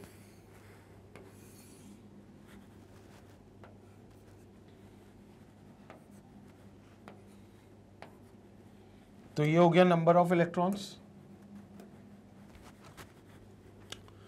नंबर ऑफ इलेक्ट्रॉन्स कह लो या इलेक्ट्रॉन करंट कह लो, क्योंकि जितने ज्यादा इलेक्ट्रॉन होंगे उतना ज्यादा इलेक्ट्रॉन के रिस्पेक्ट में करंट होगा।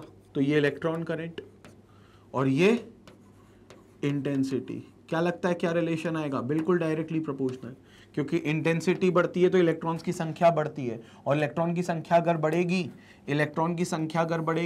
तो इसका मतलब इलेक्ट्रॉन करंट भी बढ़ेगा। तो बिल्कुल directly proportional. So you will get a straight line, आपको ये स्ट्रेट लाइन मिलेगी। तो इतना आपके इलेक्ट्रॉन बढ़ेंगे तो आपका चार्ज बढ़ेगा, चार्ज बढ़ेगा तो आपका करंट भी बढ़ेगा। और इलेक्ट्रॉन कब बढ़ेगा? जब इंटेंसिटी बढ़ेगी। क्लियर हो गया? वहीं अगर हम एक और ग्राफ की बात करें, which will be your 5th graph, last graph, कि अगर इलेक्ट्रॉन करंट आपको पता करना है, इलेक्ट्रॉन करंट अगर आपको पता करना है, तो इलेक्ट्रॉन करंट फ्रीक्वेंसी से इंडिपेंडेंट होगा, मतलब वो फ्रीक्वेंसी ऑफ ईएमआर पर डिपेंड नहीं करेगा। So you will get a straight line. यहां पर आपको क्या मिलेगी? एक स्ट्रेट लाइन मिलेगी। ये हो गया ये। तो यहां पर आपके पास होगा इलेक्ट्रॉन करंट,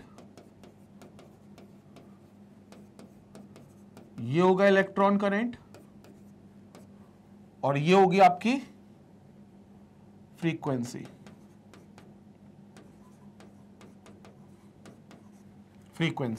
तो यहां पर आपके पास एक स्ट्रेट लाइन आएगी ऐसी, क्योंकि इलेक्ट्रॉन करंट कहीं पे भी फ्रीक्वेंसी पे डिपेंड नहीं करेगा, क्योंकि फ्रीक्वेंसी से इलेक्ट्रॉन की संख्या पर कोई असर नहीं पड़ता। जो फ्रीक्वेंसी है उस पे कोई असर नहीं पड़ेगा। तो फ्रीक्वेंसी से आपको इलेक्ट्रॉन की संख्या पर कोई असर नहीं पड़ेगा। जितने इलेक्ट्रॉन पहले निकल रहे थे उतने ही निकलेंगे, बस उनकी रफ्तार तेज हो जाएगी।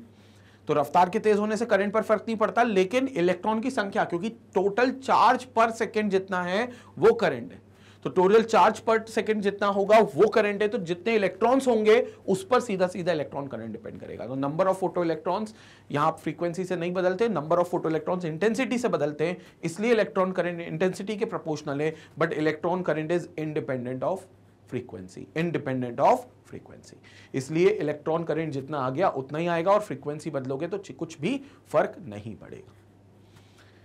क्लियर हो गया कंसेप्ट पूरी तरीके से? एक बार इसका स्क्रीनशॉट ले लें इस ग्राफ का, उसके बाद हम आगे और चर्चा करते हैं, बट पहले अपन इसका स्क्रीनशॉट लेंगे।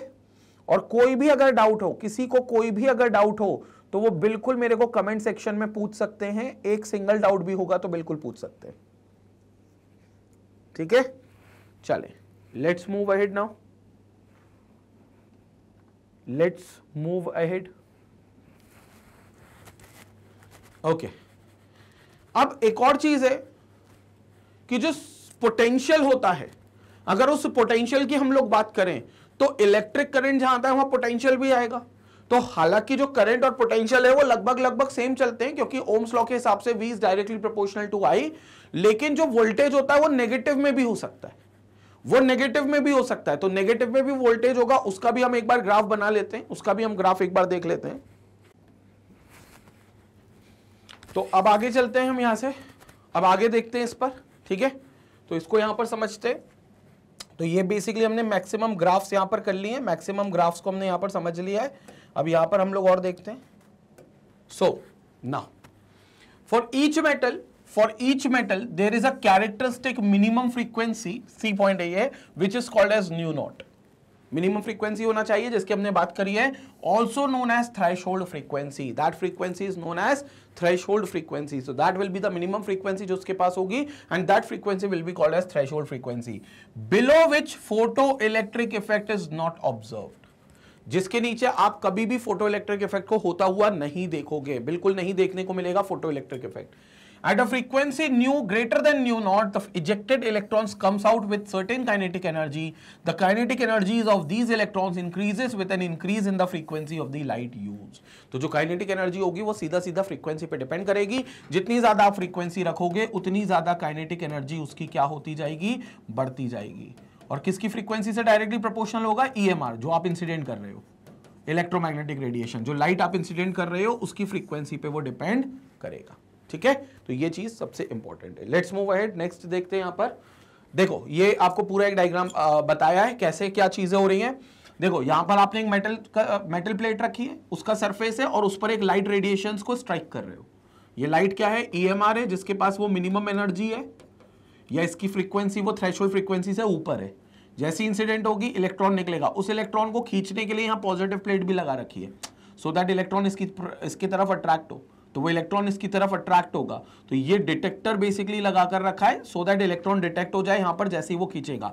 This will be a vacuum chamber, इसमें और कोई गैस नहीं होगी, कोई भी चीज नहीं होगी, because it will be having a vacuum chamber. तो यहां पर आपको एक वैक्यूम चैम्बर बेसिकली मिलेगा। ये एमीटर होगा जो आपको करंट की वैल्यू देगा, और यहां पर आपको बैटरी लगानी पड़ेगी इस डिटेक्टर को ऑपरेट करने के लिए। तो ये एमीटर से आपको करंट की वैल्यू भी मिल जाएगी। क्यों? क्योंकि इलेक्ट्रॉन मूव कर रहा है ना भाई, इलेक्ट्रॉन मूव कर रहा है तो आपको करंट की वैल्यू मिल जाएगी। तो जैसे ही इलेक्ट्रॉन यहां पर डिटेक्ट होगा वो डिटेक्टर से आपको इलेक्ट्रॉन मिल जाएगा। Now equipments for studying photoelectric effect. तो बेसिकली यहां पर अपन बात कर लेते हैं। Light of a particular frequency strikes a clean metal surface inside a vacuum chamber. Vacuum chamber के अंदर एक लाइट जो है पर्टिकुलर फ्रीक्वेंसी की, जिसकी फ्रीक्वेंसी थ्रेशोल्ड फ्रीक्वेंसी से ज्यादा होगी, वो स्ट्राइक करेगा मेटल सरफेस पर। जैसे ही स्ट्राइक करेगा, electrons are ejected from the metal, electrons will be ejected from the metal and are counted by a detector. Electrons को बकायदा आप डिटेक्टर से काउंट भी कर सकते हो, क्योंकि जितने इलेक्ट्रॉन्स आएंगे डिटेक्टर का काम यह है कि उसकी काउंटिंग करना, कितने इलेक्ट्रॉन्स आएंगे। और वो इलेक्ट्रॉन की संख्या कब बढ़ेगी, जब जो लाइट आपने ली उसकी इंटेंसिटी आप कम ज्यादा करोगे, मतलब ज्यादा करोगे तभी उसके इलेक्ट्रॉन्स की संख्या भी बढ़ेगी। Which measures their kinetic energies। तो बेसिकली काइनेटिक एनर्जीज, वेलोसिटी भी बता देंगे और नंबर ऑफ फोटो इलेक्ट्रॉन्स के बारे में भी बता देंगे। ये दोनों चीज आपको देखने को मिलेगी। मूविंग अहेड, स्क्रीनशॉट ले लो इसका, इस वाले पॉइंट का भी एक बार स्क्रीनशॉट ले लें, सी पॉइंट का। उसके बाद डी पॉइंट का भी स्क्रीनशॉट ले लें, यहां पर डी पॉइंट का ये वाला स्क्रीनशॉट भी ले लें। मतलब डी तो नहीं आया अभी, लेकिन ये एक डायग्राम है। आगे चलते हैं, अगला पॉइंट देखते हैं। ये देखो यहां पर एक और आपको डायग्रामेटिक व्यू से बताने की कोशिश की है कि कैसे फोटो इलेक्ट्रिक इफेक्ट होता है। ये सब मैं बता चुका हूं। ये देखो मेटल का सरफेस है, यहां पर देखो इलेक्ट्रॉन इसके सरफेस पर है, नेगेटिव चार्जेस मतलब इलेक्ट्रॉन है। इलेक्ट्रोमैग्नेटिक रेडिएशन आई, स्ट्राइक करी तो देखो फोटो इलेक्ट्रॉन्स भागे, फोटो इलेक्ट्रॉन्स निकले, नेगेटिव मेटल के बाहर आ गया और भागेगा। सो मेटल प्लेट है ये, and this is what we are having as photo electric effect. ठीक है, डायग्रामेटिक व्यू है, स्क्रीनशॉट ले लो इसका भी, स्क्रीनशॉट ले लो। तो these are the diagrammatic views, और ये आपको यहां पर देखने को मिलते हैं। नाउ इट वाज आइंस्टीन, जैसा मैंने कहा था कि आइंस्टीन साहब ने 1905 में इस एक्सपेरिमेंटल एविडेंस को रखा था सामने, जिसके लिए उनको नोबेल प्राइज भी मिला है। आइंस्टीन साहब की थ्योरी थी ये फोटो इलेक्ट्रिक इफेक्ट वाली, who explained the photo electric effect using Planck's quantum theory of electromagnetic radiation. अब मुद्दे की बात, हमने इस थ्योरी को पढ़ा क्यों, हमने क्यों पढ़ा? अभी हमने ये बात को सपोर्ट करने के लिए पढ़ा है कि जो इलेक्ट्रोमैग्नेटिक रेडिएशंस होती हैं उनके पास एक फोटोन के रूप में पार्टिकल होता है, फोटोन के रूप में पार्टिकल होता है, और वो पार्टिकल जो होता है उस तरीके से वो एक एनर्जेटिक पार्टिकल की तरह बिहेव करता है और एक डिसकंटिन्यूअस वेव से बनता है, ना कि वो एक कंटिन्यूअस वेव हो। मतलब अभी लड़ाई इस बात की चल रही है कि इलेक्ट्रोमैग्नेटिक रेडिएशन वेव नेचर की कि पार्टिकल नेचर की। अभी तक हमने वेव नेचर में काफी सपोर्टिंग थ्योरी पढ़ी थी मैक्सवेल के हिसाब से, लेकिन hot body black body radiation ने और फोटो इलेक्ट्रिक इफेक्ट ने ये प्रूफ किया कि इलेक्ट्रोमैग्नेटिक रेडिएशन के अंदर पार्टिकल नेचर भी होता है, क्योंकि जो इलेक्ट्रॉन्स निकल रहे हैं, जो फोटो इलेक्ट्रॉन्स निकल रहे हैं, वो कैसे इजेक्ट आउट हो रहे हैं, क्योंकि ईएमआर पर डेफिनेटली एक पैकेट ऑफ एनर्जी जा रही है और फिर फोटो इलेक्ट्रॉन निकल रहे हैं, क्योंकि उस पैकेट ऑफ एनर्जी को हम बदल रहे हैं, और बदल रहे हैं तो मतलब वो वेव नहीं है, क्योंकि वेव होती तो कंटिन्यूअस आती, लेकिन अगर हम बदल पा रहे हैं तो डेफिनेटली वहां पर क्या हो रहा है कि वो एक पैकेट्स ऑफ एनर्जी है जो उस पर स्ट्राइक कर रहे हैं, उन पैकेट्स ऑफ एनर्जी का यूज करके इलेक्ट्रॉन्स वहां से नॉकड आउट होते हैं, वहां से इजेक्ट होते हैं और एक पर्टिकुलर वेलोसिटी से भागते हैं। तो these are considered to be photons of a particular energy, of a particular frequency and of a particular wavelength. और ये बहुत ही डिस्क्रीट और डिसकंटिन्यूअस वेव से बनते हैं, ये बहुत ही डिस्क्रीट और डिसकंटिन्यूअस वेव से बनते हैं, ये वेव कंटिन्यूअस नहीं होती। These are the energetic particles. According to him, electrons in metals are held by some attractive forces. जैसा कि मैंने कहा था कि इलेक्ट्रॉन्स जो होंगे वो मेटल में एक होल्ड करेंगे अट्रैक्टिव फोर्सेस के द्वारा, and to overcome these forces a certain minimum amount of energy is required which is characteristic of the metal. और उन फोर्सेस को ओवरकम करने के लिए सर्टेन एनर्जी आपको मेटल को देनी पड़ेगी, which is required and which is a characteristic of the metal, and that energy is known as metal की minimum energy, or we can call it as work function, जिसको हमने work function कहा था, और इस वर्क फंक्शन को हमने phi से डिनोट करा था, work function. So that is known as work function. आगे और चर्चा करें। This is called as photoelectric work function. This is called as photoelectric work function. हाँ, आप इसको W नॉट से भी डिनोट कर सकते हो, ये भी एक डिनोशन है। कई बुक्स में W नॉट दिया हुआ है, कई बुक्स में phi दिया हुआ है, सब बराबर है। W not photoelectric work function. To cause ejection of electrons, the photons of incident light should have energy equal to or greater than this work function. तो अगर फोटो इलेक्ट्रिक इफेक्ट होना है तो आपके पास जो ईएमआर है उसकी एनर्जी या तो वर्क फंक्शन के बराबर या फिर उससे ज्यादा ही होनी चाहिए, उससे कम में फोटो इलेक्ट्रिक इफेक्ट कॉज नहीं होगा। Since from quantum theory we know that this energy of photon is directly proportional to the frequency, मतलब इनने भी ये सपोर्ट कर दिया कि जो एनर्जी आप ईएमआर की दोगे वो फ्रीक्वेंसी के मिनिमम फ्रीक्वेंसी बैरियर को क्रॉस करेगी। तो कहीं ना कहीं ये प्लैंक्स क्वांटम थ्योरी का ही इस्तेमाल कर रहे हैं, और प्लैंक्स क्वांटम थ्योरी में यही कहा गया कि जो एनर्जी होगी वो फ्रीक्वेंसी के डायरेक्टली प्रोपोर्शनल होगी। तो जितनी ज्यादा फ्रीक्वेंसी होगी उतनी ज्यादा एनर्जी होगी, और फ्रीक्वेंसी अलग अलग है, मतलब वहां पर आपके पास डिस्क्रीट वेव्स है, छोटी छोटी छोटी छोटी डिसकंटिन्यूअस वेव्स है। एक कंटिन्यूअस वेव नहीं है पूरी, छोटी छोटी वेव्स हैं, और वो छोटी छोटी वेव्स एक पार्टिकल के रूप में एग्जिस्ट करेंगी, जिनको हम क्वांटा कहेंगे। बहुत सारे पार्टिकल्स होंगे तो हम क्वांटम कहेंगे, और अगर वो ईएमआर लाइट का है तो उसे हम फोटॉन्स भी कह सकते हैं, तो वो फोटॉन्स होंगे। और उसी फोटॉन्स के करस्पॉन्डिंग जो फ्रीक्वेंसी होगी उस पर हमारा फोटो इलेक्ट्रिक इफेक्ट डिपेंड करेगा। तो फोटो इलेक्ट्रिक इफेक्ट हमारे उन फोटॉन्स की एनर्जी पर डिपेंड कर रहा है। तो ये इस बात को सपोर्ट करता है कि जो ईएमआर आप फोटो इलेक्ट्रिक इफेक्ट में यूज करोगे वो एक फोटॉन से बनी हुई है, ना कि वो एक वेव से बनी हुई है। So frequency of radiation, the incident photons should have a certain minimum frequency called as threshold frequency or critical frequency. जो threshold frequency, जो minimum frequency, उसको हम critical frequency भी कहते हैं बच्चों, न्यू नॉट। तो थ्रेशोल्ड फ्रीक्वेंसी कह लो या क्रिटिकल फ्रीक्वेंसी कह लो, हम ये वर्ड भी यूज कर सकते हैं। Where H nu not is called as photo electric work function, that is W naught. तो H nu not which is equal to photo electric work function और डब्ल्यू नॉट। ये एच न्यू नॉट क्लियर है ना, जहां पर nu naught क्या होगा, threshold frequency. This is called as threshold frequency, और इसी को अपन कहते हैं क्रिटिकल फ्रीक्वेंसी भी। This is also known as critical frequency, also known as critical frequency. Clear? ठीक है, स्क्रीनशॉट लेंगे, अभी एक साथ ले लेंगे। नाउ थोड़ी और थ्योरी देख लेते हैं, यहां पर थोड़ी और थ्योरी समझ लेते हैं। यहां पर when a photon of sufficient energy strikes on an electron of the atom of the metal, it transfers its energy instantaneously to the electron during the collision and the electron is ejected without any delay। और electron जो होंगे वो तुरंत eject होंगे जब भी photon sufficient energy का strike करेगा on an electron of the atom of the metal, it transfers its energy instantaneously. तो जो ईएमआर की एनर्जी वो उस इलेक्ट्रॉन को मिल जाएगी, कुछ एनर्जी वेस्ट होगी कहां पर, उसको तोड़ने में, जो फोर्स ऑफ अट्रैक्शन मेटल का और इलेक्ट्रॉन का है उसको तोड़ने में, लेकिन उसके बाद जो एडिशनल एनर्जी होगी वो ट्रांसफर हो जाएगी कहां से, ईएमआर से इलेक्ट्रॉन को, और इलेक्ट्रॉन उसे किस में यूज करेगा, अपनी काइनेटिक एनर्जी में, अपने आप को निकालने में। If the photon has energy more than it's if the photon has energy more than that energy, if the photon has energy किससे ज्यादा होगी, जो इलेक्ट्रॉन की एनर्जी जो minimum wave function work function के लिए चाहिए, जो मिनिमम वर्क फंक्शन के लिए चाहिए, अगर फोटोन की एनर्जी उससे ज्यादा होगी, to remove the electron then the excess of energy मतलब वर्क फंक्शन में यूज होने के बाद की energy is taken electron as kinetic energy. So it is taken by electron as kinetic energy. तो इसको इलेक्ट्रॉन के द्वारा ले लिया जाएगा in the form of kinetic energy.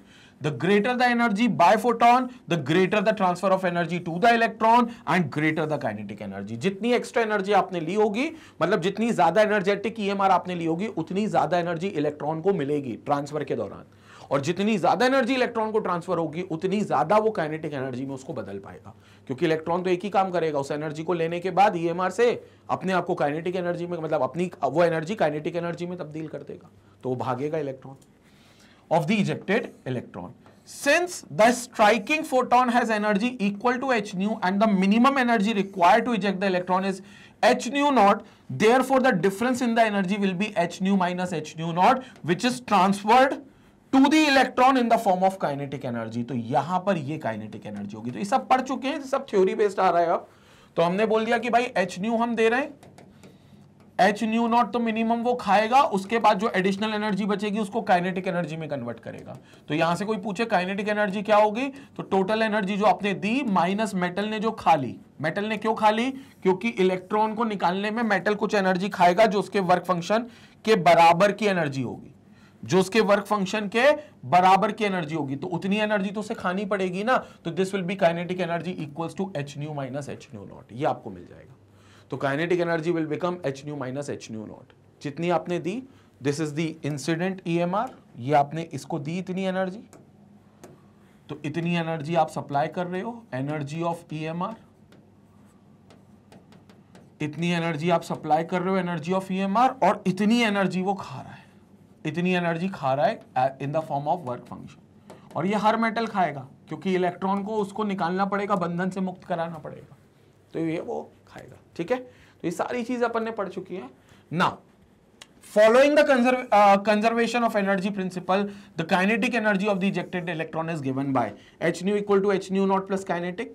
तो यहां पर h nu will be equal to H nu naught, ये एनर्जी आप दे रहे हो, ये वर्क फंक्शन और बची हुई काइनेटिक एनर्जी, तो H nu will be equal to H nu naught plus half m v square. What is kinetic energy, half m v square, सब कर चुके हैं अपन, हाफ एम वी स्क्वायर। तो kinetic energy will become H nu minus H nu naught, kinetic energy will become H nu minus H nu not. H common निकाल लो तो nu minus nu naught, और काइनेटिक एनर्जी की जगह आप half m v square भी लिख सकते हो, where m is the mass of electron and v is the velocity of ejected electron. जो इलेक्ट्रॉन की वेलोसिटी है, जो निकल चुका है फोटो इलेक्ट्रॉन, उसकी वेलोसिटी है। अच्छा, इस एक्सप्रेशन को आप क्या कर सकते हो, लैम्डा के टर्म्स में भी लिख सकते हो, मतलब वेवलेंथ के टर्म्स में, because you know what's the difference between frequency and wavelength. आपको ये पता है डिफरेंस क्या है। तो यहां पर जैसे न्यू माइनस न्यू नॉट लिखा है, तो यहीं पर अपन क्या लिख सकते हैं, kinetic energy is equal to H nu मतलब H C by lambda minus H C by lambda naught, और यहां से क्या करें, एच सी को कॉमन ले लें, तो यहां से हो जाएगा 1 by lambda minus 1 by lambda not, जहां लैम्डा नॉट क्या होगा, थ्रेशहोल्ड वेवलेंथ, वो मिनिमम वेवलेंथ जिसके बराबर का आपको ईएमआर चाहिए, ताकि आप जिसके बराबर का ईएमआर चाहिए, ताकि आप क्या कर सको, ताकि आप उस इलेक्ट्रॉन को बंधनों से तोड़ सको, ताकि आप उस इलेक्ट्रॉन को मुक्त कर सको, उसको आजादी दिला सको। जैसे ही आजाद हो जाएगा तुरंत भागेगा वो काइनेटिक एनर्जी से। तो वो लैम्डा नॉट आपको स्ट्राइक करना पड़ेगा, वो एक पर्टिकुलर ईएमआर लानी पड़ेगी जिसकी वेवलेंथ क्या है, लैम्डा नॉट के बराबर है। तो जैसे ही आप लैम्डा नॉट के बराबर की एनर्जी के लैम्डा नॉट के बराबर की वेवलेंथ का ईएमआर स्ट्राइक करोगे, वैसे ही वो इलेक्ट्रॉन बंधनों से मुक्त होकर भागेगा। ठीक है, तो ये लैम्डा के टर्म्स में भी लिख सकते हो। अगर आपको ये फॉर्मूला अच्छा नहीं लग रहा तो ये फॉर्मूला यूज करें, स्क्रीनशॉट लें इस वाले फॉर्मूले के, स्क्रीनशॉट लें।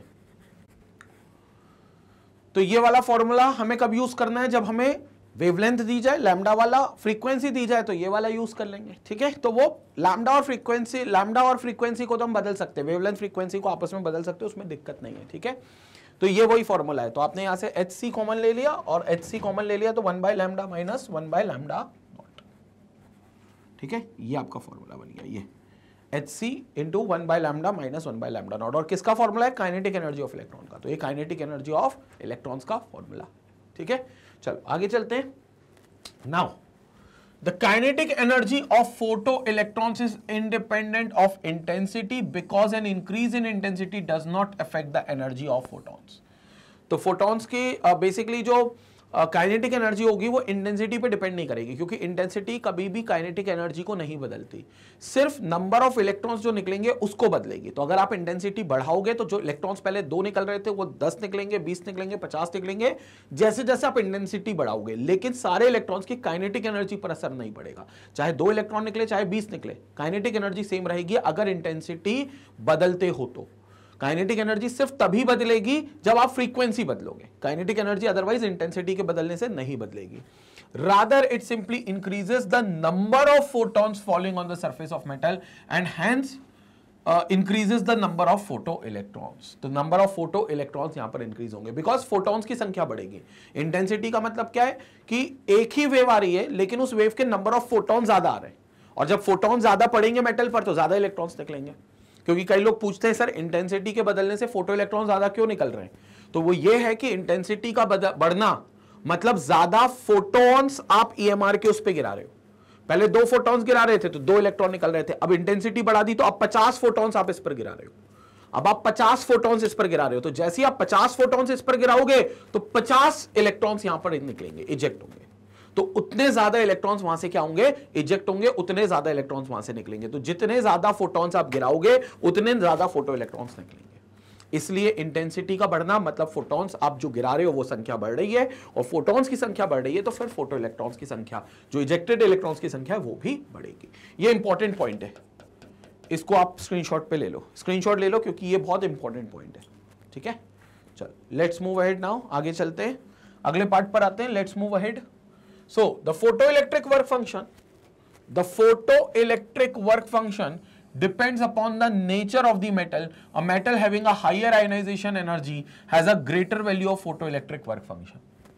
सिंपल सी बात है, जो फोटोइलेक्ट्रिक वर्क फंक्शन है, जो हर मेटल का एक वर्क फंक्शन है। वर्क फंक्शन बोले तो सिंपल शब्दों में बोलूं तो जो एनर्जी हमारा मेटल खाएगा, जो एनर्जी हमारा मेटल खाएगा, तो वो जो खाने वाली एनर्जी है हर मेटल टू मेटल वेरी करेगी। और सिंपल सी बात है, जिसकी आयोनाइजेशन एनर्जी ज्यादा होगी उस मेटल का वर्क फंक्शन भी ज्यादा होगा। What is ionization energy? वो एनर्जी जो आप किसी भी एटम को देते हो जिसकी वजह से उससे इलेक्ट्रॉन आप निकाल सको, जिसकी वजह से वो इलेक्ट्रॉन नॉकड आउट करके दे दे अपने एटम से बाहर, उस एनर्जी को आप आयोनाइजेशन एनर्जी कहते हो। तो आयोनाइजेशन एनर्जी क्या हो गई? कोई भी एनर्जी, जैसे एक एटम है, वो एटम का आपको एक इलेक्ट्रॉन निकालना है, जाहिर सी बात है पहले इलेक्ट्रॉन आप आउटर मोस्ट शेल से निकालोगे, और आउटर मोस्ट शेल मतलब उसका सरफेस, तो आप सरफेस से निकालोगे। तो आपको उस एटम को कोई एनर्जी देनी पड़ेगी। क्यों? क्योंकि भले वो सरफेस का इलेक्ट्रॉन है लेकिन वो अपने न्यूक्लियस से होल्ड है, मतलब उस इलेक्ट्रॉन को न्यूक्लियस ने पकड़ रखा है। अट्रैक्शन फोर्स है क्योंकि nucleus is positively charged and electron is negative charge, और फिजिक्स कहती है पॉजिटिव और नेगेटिव अट्रैक्ट करते हैं। ठीक है, सरफेस पर है तो दूरी ज्यादा है तो अट्रैक्शन कम है, लेकिन है। उस अट्रैक्शन को तोड़ने के लिए आप एटम से जो एनर्जी, एटम को जो एनर्जी देते हो, एटम को जो एनर्जी देते हो उसे हम आयोनाइजेशन एनर्जी कहते हैं, उसे हम आयोनाइजेशन एनर्जी कहते हैं। तो सिंपल सी बात है, जिस किसी भी मेटल की वो एनर्जी ज्यादा होगी, मतलब ज्यादा एनर्जी जिसमें देनी पड़ेगी, उसका वर्क फंक्शन भी उस मेटल का ज्यादा होगा। तो वर्क फंक्शन हमेशा आयोनाइजेशन एनर्जी पर ही चलेगा, क्योंकि आयोनाइजेशन एनर्जी कह लो या वो वर्क फंक्शन कह लो, इट्स मोर और लेस सेम ही है। क्योंकि वर्क फंक्शन कहता है कि भैया मेटल को उतनी एनर्जी चाहिए जिससे वो सरफेस से इलेक्ट्रॉन निकाल दे, और आयोनाइजेशन एनर्जी हम ये कहते हैं कि हमें उतनी एनर्जी उसको देनी है, तो उसको जितनी चाहिए हम उतनी दे ही रहे हैं कम से कम। तो इसलिए ये कहा गया है कि जिस मेटल का आयोनाइजेशन एनर्जी ज्यादा होगा उसी मेटल का वर्क फंक्शन भी ज्यादा होगा, उस मेटल का वर्क फंक्शन भी ज्यादा होगा।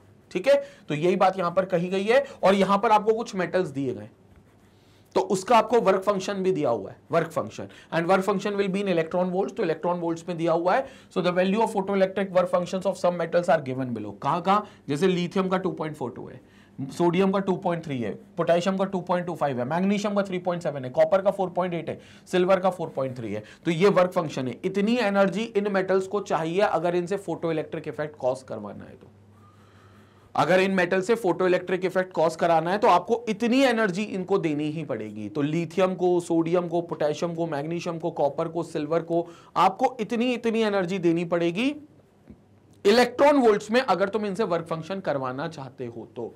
अगर तुम इनसे अगर तुम इनसे फोटो इलेक्ट्रिक इफेक्ट करवाना चाहते हो तो, because these are its work functions. इसको 2.42 इलेक्ट्रॉन वोल्ट चाहिए लिथियम को, सोडियम को 2.3 इलेक्ट्रॉन वोल्ट चाहिए, पोटेशियम को 2.25 इलेक्ट्रॉन वोल्ट चाहिए, मैग्नीशियम को 3.7 इलेक्ट्रॉन वोल्ट चाहिए, 4.8 इलेक्ट्रॉन वोल्ट चाहिए कॉपर को, और 4.3 इलेक्ट्रॉन वोल्ट चाहिए सिल्वर को। इतनी एनर्जी जब आप इनको दोगे तब वो इलेक्ट्रॉन निकालेंगे। इससे ज्यादा दे दोगे इलेक्ट्रॉन वोल्ट्स में तो बची हुई एनर्जी वो इन मेटल से निकले हुए इलेक्ट्रॉन की काइनेटिक एनर्जी में तब्दील हो जाएगी। बची हुई एनर्जी इन मेटल के इलेक्ट्रॉन्स जो निकलेंगे, फोटो इलेक्ट्रॉन्स, उसकी काइनेटिक एनर्जी में तब्दील होगी। तो तुमको इससे ज्यादा ही देनी है। ठीक है, स्क्रीनशॉट ले लो, याद नहीं करना वैल्यू, लेकिन एक ट्रेंड समझ में आना चाहिए कि क्या ट्रेंड है, तो स्क्रीनशॉट ले लो एक बार इसका। तो क्लियर हुआ ये वाला कंसेप्ट। अब इससे जुड़ा हुआ एक छोटा सा कंसेप्ट और होता है फोटो इलेक्ट्रिक इफेक्ट से जुड़ा हुआ, जिसको हम बोलते हैं स्टॉपिंग पोटेंशियल। क्या है स्टॉपिंग पोटेंशियल, उसको थोड़ा सा समझ लेते हैं, उसकी थोड़ी सी बात कर लेते हैं यहां पर। तो let's talk about stopping potential. अब स्टॉपिंग पोटेंशियल क्या होगा पहले समझेंगे इसको। इसी को हम कई बार कट ऑफ पोटेंशियल, कई बार नी पोटेंशियल भी बोलते हैं। ठीक है, तो it is also known as cut off potential, cut off potential, और इसी को हम नी पोटेंशियल भी कहते हैं, नी potential.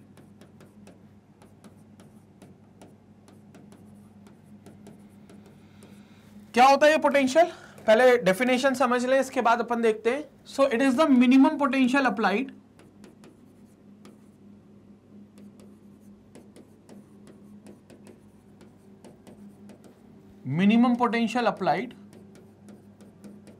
to stop the emission of photoelectrons, minimum potential applied to stop the emission of photoelectrons, to stop the emission of photoelectrons during photoelectric effect, during photoelectric effect, during photoelectric effect। क्या बोला गया है कि ये वो minimum potential है जो आप अप्लाई करोगे जिससे एमिशन ऑफ फोटो इलेक्ट्रॉन्स आप रोक सको। मतलब जो फोटो इलेक्ट्रॉन्स निकल रहे हैं उनके निकलने का एमिशन अगर आप रोक सको, तो जितना मिनिमम पोटेंशियल आप अप्लाई करोगे, that minimum potential will be known as stopping potential. वो मिनिमम पोटेंशियल क्या होगा आपका, स्टॉपिंग पोटेंशियल होगा। तो मिनिमम पोटेंशियल होगा आपका स्टॉपिंग पोटेंशियल। तो यहां पर अगर अपन समझें, सपोज करो यहां पर अपने पास एक मेटल प्लेट है, यहां पर अपने पास एक मेटल प्लेट है। इस मेटल प्लेट को अपन ये बोल रहे हैं कि भाई ये एक पॉजिटिव बैटरी है, पॉजिटिव टर्मिनल है, तो ये मेटल प्लेट पॉजिटिव टर्मिनल है। तो यहां पर हमने पॉजिटिव बैटरी लगाई है, पॉजिटिव नेगेटिव कुछ इस तरीके से, और यहां पर हमने एक नेगेटिव बैटरी लगाई है, यहां पर हमने नेगेटिव बैटरी लगाई है, और यहां पर हमने एक वैक्यूम का जार क्रिएट किया हुआ है, यहां पर हमने एक वैक्यूम का जार क्रिएट किया हुआ है। ये वैक्यूम का जार यहां पर हमने क्रिएट किया हुआ है, जिसके अंदर हम फोटो एमिशंस होता हुआ देखना चाह रहे हैं। और इंसिडेंट ईएमआर कुछ इस तरीके से आई है, कुछ इंसिडेंट ईएमआर इस तरीके से आई है। ये हमारी इलेक्ट्रोमैग्नेटिक रेडिएशन इंसिडेंट हुई है, सच दैट कि इलेक्ट्रॉन यहां से निकलेगा, इलेक्ट्रॉन यहां से निकलेगा। ठीक है, और ये पॉजिटिव है तो यहां से इलेक्ट्रॉन निकलेगा। लेकिन अगर मैं इसका टर्मिनल बदल दूं, टर्मिनल बदल दूं तो मतलब क्या होगा, यहां पर नेगेटिव कर दिया, positive negative positive negative positive ऐसा कर दूं, तो ये जो पूरा टर्मिनल है, ये जो पूरा टर्मिनल है, दिस बिकम्स नेगेटिव।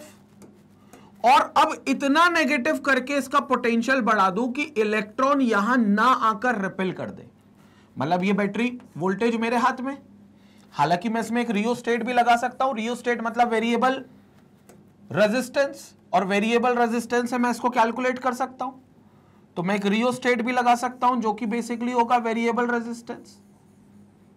तो ये वेरिएबल रेजिस्टेंस भी मैं लगा सकता हूं, रियोस्टेट। और उस रियोस्टेट से मैं ये वोल्टेज को मैनेज कर सकता हूं और ये वोल्टेज हमारा होगा बैटरी के नेगेटिव टर्मिनल का। तो अब क्या होगा, धीरे धीरे धीरे धीरे जैसे जैसे ये वोल्टेज बढ़ाऊंगा, ये इलेक्ट्रॉन जो यहां पर आ रहे थे वो धीरे धीरे अपनी संख्या कम कर लेंगे। जैसे मान लो मैंने एक ईएमआर से फोटो इलेक्ट्रिक इफेक्ट, मुझे पता है सीएमआर की पर्टिकुलर एनर्जी जो मेरे पास है सीएमआर में, उससे फोटो इलेक्ट्रिक इफेक्ट कॉज होता है। तो इस मेटल प्लेट से इलेक्ट्रॉन निकलेंगे, जाहिर सी बात है, और जब इस मेटल प्लेट से इलेक्ट्रॉन निकलेंगे तो वो इस तरफ अप्रोच करेंगे। लेकिन इस तरफ मैंने एक नेगेटिव प्लेट बना दी है, एक नेगेटिव प्लेट ऐसे बना दी है जिसको वोल्टेज एक V दे दिया है, जिसको मैं वेरी कर सकता हूं बिकॉज ऑफ द रियोस्टेट।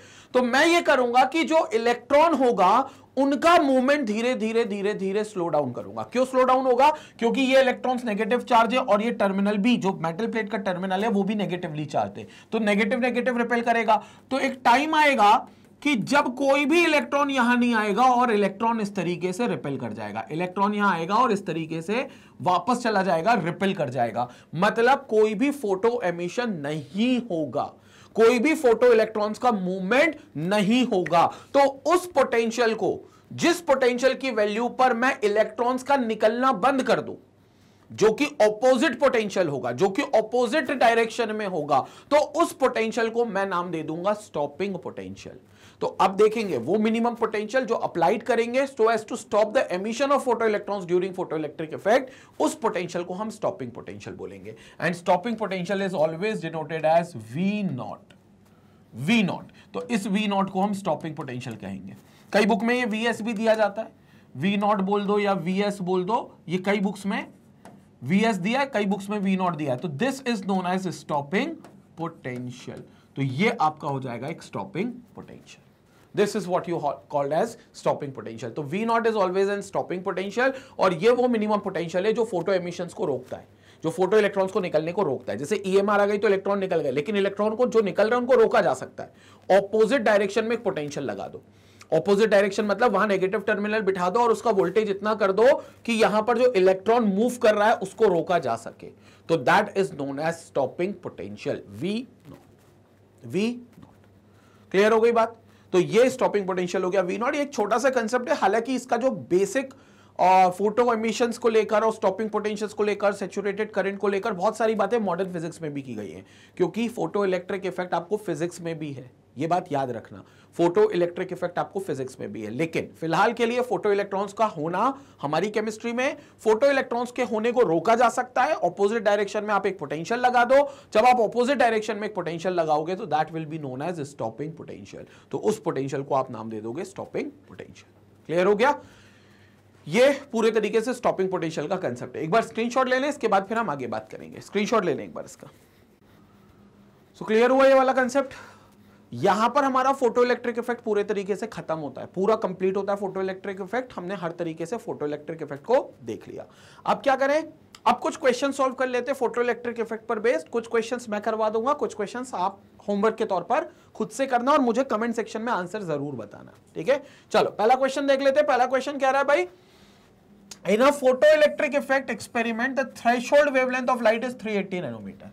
अच्छा, थ्रेशोल्ड वेवलेंथ मतलब लैम्डा नॉट आपको दे दिया 380 नैनोमीटर, बहुत बढ़िया।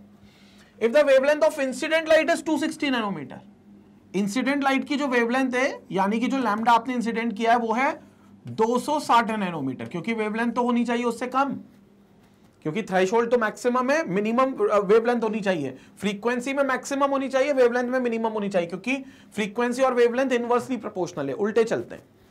The maximum kinetic energy of emitted electrons will be given by E। आपको मैक्सिमम काइनेटिक एनर्जी निकालना है, बहुत सिंपल सा फॉर्मूला है, लैम्डा वाला फॉर्मूला में यूज करना है यहाँ पर। So kinetic energy is basically जितनी एनर्जी आप दे रहे हो, energy of EMR, energy of EMR minus work function, minus work function, ये आपको देखना है। तो kinetic energy will be equal to kinetic energy max EMR कितने आप दे रहे हो, एनर्जी कैसे निकलेगी, hc बाय लैम्डा जो आप दे रहे हो, माइनस वर्क फंक्शन वाली hc बाय लैम्डा नॉट। तो kinetic energy will be equal to hc into 1 by lambda minus 1 by lambda naught. ठीक है, एचसी की वैल्यू यहां दी हुई है 1237, क्योंकि ईवी में हमको वैसे निकालना है, बेसिकली एनर्जी हमको ईवी में निकालना है, but this is 1237 by lambda in nanometer given by E in eV. तो ईवी के टर्म्स में निकाल लेंगे, पहले हम एचसी बाय लैम्डा करके निकाल लें। तो kinetic energy will be equal to 1237 into 1 by lambda, 1 by lambda मतलब 260, तो 1 upon 260 minus 1 upon lambda naught is 380, 1 upon 380। Clear हो गया? So kinetic energy will come out to be 1237 into 380 minus 260, तो 380 minus 260 is 120 into 120 upon 260 into 380। तो इसको अपन solve कर लेते हैं, प्रॉपर सॉल्व कर लेंगे। तो kinetic energy will be equal to कितना आ जाएगा यहां से? काइनेटिक एनर्जी हमारे पास आ जाएगी 1237 इंटू 120। सॉल्व कर लेते हैं इसको, 1237 into 120, so you will gate 148440, 148440 upon 260 into 380, सो 1.5 के आसपास आएगी बट वैल्यू, लेकिन 260 इंटू 380 अगर हम लोग देखें डायरेक्ट सॉल्व करने पर तो 1.5 आएगा। 260 इंटू 380 इज 98,800। तो काइनेटिक एनर्जी इसको अगर हम सॉल्व करेंगे तो यू विल गेट 1.5 समथिंग। तो काइनेटिक एनर्जी जो मैक्स आएगी वो 1.5 आएगी इन इलेक्ट्रॉन वोल्ट, क्योंकि जब हम एचसी लेते हैं तो हम इलेक्ट्रॉन वोल्ट वाला ही ले रहे हैं, तो एक्चुअली जो एनर्जी निकलेगी वो सीधा इलेक्ट्रॉन वोल्ट्स में ही निकलेगी। तो that comes out to be in electron volts, क्योंकि यहां पर जो आपने एनर्जी ली है ईवी में वो 1237 के टर्म्स में एचसी की वैल्यू ली है इलेक्ट्रॉन वोल्ट के टर्म्स में, तो काइनेटिक एनर्जी 1.5 इलेक्ट्रॉन वोल्ट होगी। तो as per the question C option जो होगा वो बिल्कुल हमारा करेक्ट आंसर होगा। ठीक है, तो ये जो बेसिकली क्वेश्चन हुआ, ये जो बेसिक क्वेश्चन हुआ, ये क्वेश्चन हमारा हो गया काइनेटिक एनर्जी के फॉर्मूले पर जो हमने लैम्डा के टर्म्स में निकाला था। ठीक है, काइनेटिक एनर्जी के फॉर्मूले पर जो हमने लैम्डा के टर्म्स में निकाला था। तो ये पहला क्वेश्चन हो गया। स्क्रीनशॉट ले लें एक बार, और कोई भी डाउट हो तो कमेंट सेक्शन में अपन जरूर पूछेंगे, कमेंट सेक्शन में अपन जरूर देखेंगे। कोई भी अगर डाउट हो तो प्लीज कमेंट सेक्शन का बिल्कुल सब लोग फायदा उठाएंगे, क्योंकि कमेंट सेक्शन में आपको इसका सॉल्यूशन मिले, मतलब इसका आपको डाउट पूछना होगा। सो क्लियर हो गया? ये था पहला क्वेश्चन। सेकंड क्वेश्चन हम लोग देखते हैं। सेकंड क्वेश्चन हमसे पूछा गया है, the work function of a substance is 4.0 EV, 4.0 electron volt है वर्क फंक्शन किसी सब्सटेंस का, मतलब मिनिमम इतना उसको एनर्जी इलेक्ट्रॉन वोल्ट में चाहिए फोटो इलेक्ट्रिक इफेक्ट कॉज करने के लिए। The longest wavelength of light that can cause photo electron emission from this substance is approximately. आपको लॉन्गेस्ट वेवलेंथ पता करनी है। आपको पता है लॉन्गेस्ट वेवलेंथ जो होगी, सबसे बड़ी वेवलेंथ जो होगी जो फोटो इलेक्ट्रिक इफेक्ट कॉज कर सकती है, वो उसका वर्क फंक्शन के बराबर होगी। मतलब उस लॉन्गेस्ट वेवलेंथ की जो करस्पॉन्डिंग एनर्जी होगी वो वर्क फंक्शन के बराबर होगी।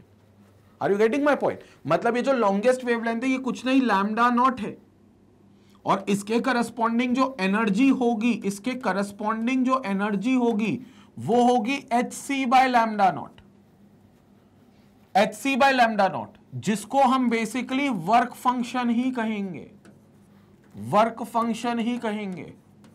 तो ये एक्चुअली वर्क फंक्शन के बराबर होगी, क्योंकि जो लॉन्गेस्ट सबसे बड़ी वेव, उससे छोटी वेव ही चाहिए हमें, छोटी वेवलेंथ की वेव ही चाहिए हमें, या तो वेवलेंथ कम चाहिए या फिर कह लो फ्रीक्वेंसी ज्यादा वाली वेव चाहिए ताकि फोटो इलेक्ट्रिक इफेक्ट हो सके। किससे ज्यादा चाहिए? थ्रेशोल्ड फ्रीक्वेंसी से ज्यादा चाहिए, या फिर थ्रेशोल्ड वेवलेंथ से कम चाहिए। ये थ्रेशोल्ड वेवलेंथ है, ये मैक्सिमम वेवलेंथ है, ये लॉन्गेस्ट वेवलेंथ होती है। तो this will be the longest wavelength. ये हमारी क्या है? लॉन्गेस्ट वेवलेंथ है, सबसे बड़ी वेवलेंथ है। So this is our longest wavelength, सबसे बड़ी वेवलेंथ है lambda naught, which is equal to nothing but hc by lambda naught, और ये हमारा किसके बराबर हो गया? वर्क फंक्शन के बराबर हो गया। ठीक है, तो हमको यहां से वर्क फंक्शन के हिसाब से लैम्डा नॉट निकाल लेना है, तो निकाल लेते हैं, यहां से कैलकुलेशन कर लेते हैं। क्या हो जाएगा देखेंगे, hc by lambda naught is equal to work function. Work function कितना है? 4 EV, और hc की वैल्यू हमें पता है 1237 होती है। अभी देखा था hc की 1237 होगी EV में, upon lambda naught is equal to 4, तो lambda naught will be equal to 1237 by 4। Let's solve this. 1237 by 4 इसको सॉल्व करना स्टार्ट करते हैं। So we get this as 4 1 जा 4, 4 3 जा 12, तो ये 1 हो गया, ये 3 हो गया, 3 के बाद ये 0 हो गया, 0 के बाद ये 9 हो गया, 309, क्योंकि 36 आएगा, 36 में 0.1 चला गया तो 309.25, तो यहां पर आंसर आएगा 309.25 nanometer. So this will be the answer, जो हमें मिलेगा कितना, 309.25 nanometer as per the options given. As per the option given C option सबसे क्लोजेस्ट आंसर है, क्योंकि 309.25 नैनोमीटर का आंसर आ रहा है, 309.25 नैनोमीटर का आंसर आ रहा है, इसके हिसाब से सी ऑप्शन जो है वो हमारा बिल्कुल करेक्ट है। उसके हिसाब से जो सी ऑप्शन है वो हमारा बिल्कुल करेक्ट आंसर है, तो ये बिल्कुल करेक्ट आंसर है। क्लियर हो गया? तो सिंपल फंडा था, लॉन्गेस्ट वेवलेंथ के जो करस्पॉन्डिंग एनर्जी होगी वही वर्क फंक्शन होगा उस सब्सटेंस का, क्योंकि सबसे बड़ी वेवलेंथ की जो वेव होगी वही क्या कर सकती है, उसको निकाल सकती है। उसके बाद उससे छोटी छोटी वेवलेंथ की वेव ही उसको आगे काइनेटिक एनर्जी प्रोड्यूस करेंगे, लेकिन सबसे बड़ी वेवलेंथ जो होगी, उस मतलब जो लॉन्गेस्ट वेवलेंथ होगी वो वर्क फंक्शन के बराबर होगी, उससे करस्पॉन्ड जो एनर्जी बनेगी, सबसे बड़ी वेवलेंथ के करस्पॉन्ड जो एनर्जी बनेगी वो एनर्जी जो होगी वो वर्क फंक्शन के बराबर होगी। तो लैम्डा नॉट लॉन्गेस्ट वेवलेंथ थी, उसके करस्पॉन्डिंग कुछ एनर्जी थी, वो एनर्जी वर्क फंक्शन के बराबर थी। क्लियर हो गया?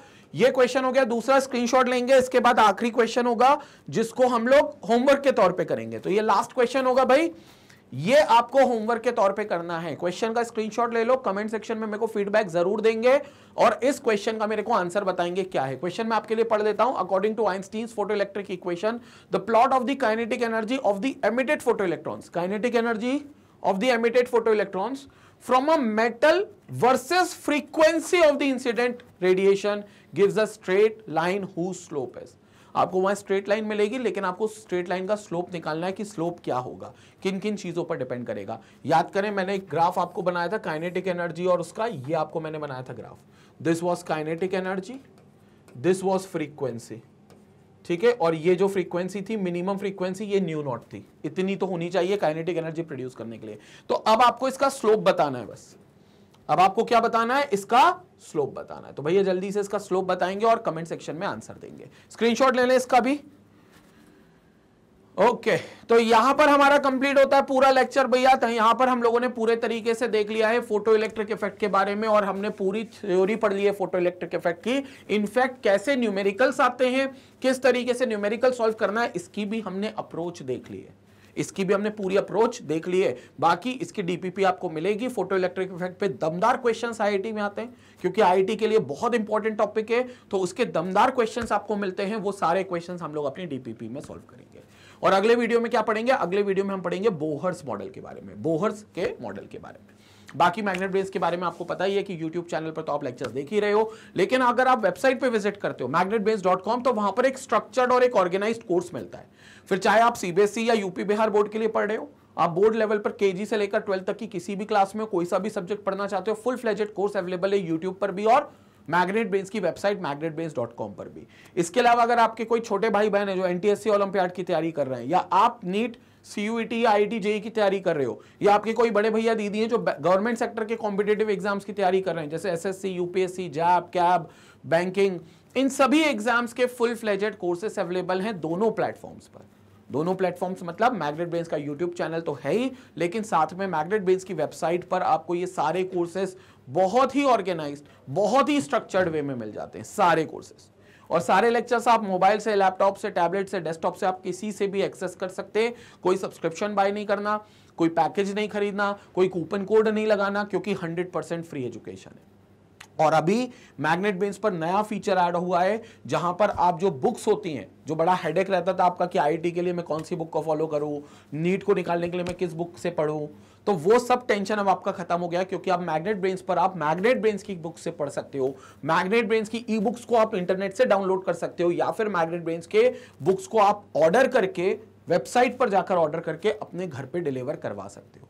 ये सारी फॉर्मेट्स, बुक्स और ई बुक्स का डिस्क्रिप्शन आपको लिंक में दिया हुआ है, डिस्क्रिप्शन में चले जाओ, वहां पर लिंक दिया हुआ है, और ये सारी चीजें वहां पर आपको मिलती हैं। तो भैया वेट किस बात का कर रहे हो, इतना खजाना है मैग्नेट बेस का कि तुम्हें लोगों के साथ इसको शेयर करना स्टार्ट कर देना चाहिए। जितने भी तुम्हारे ग्रुप्स हैं, व्हाट्सएप ग्रुप हैं, टेलीग्राम चैनल है, जितने भी तुम्हारे दोस्त यार, फैमिली, रिश्तेदार सब हैं, उनके साथ जितना हो सके चैनल को शेयर करें। इसी तरीके से मैग्नेट बेस को अपना प्यार और सपोर्ट देते रहें। Stay tuned, stay connected.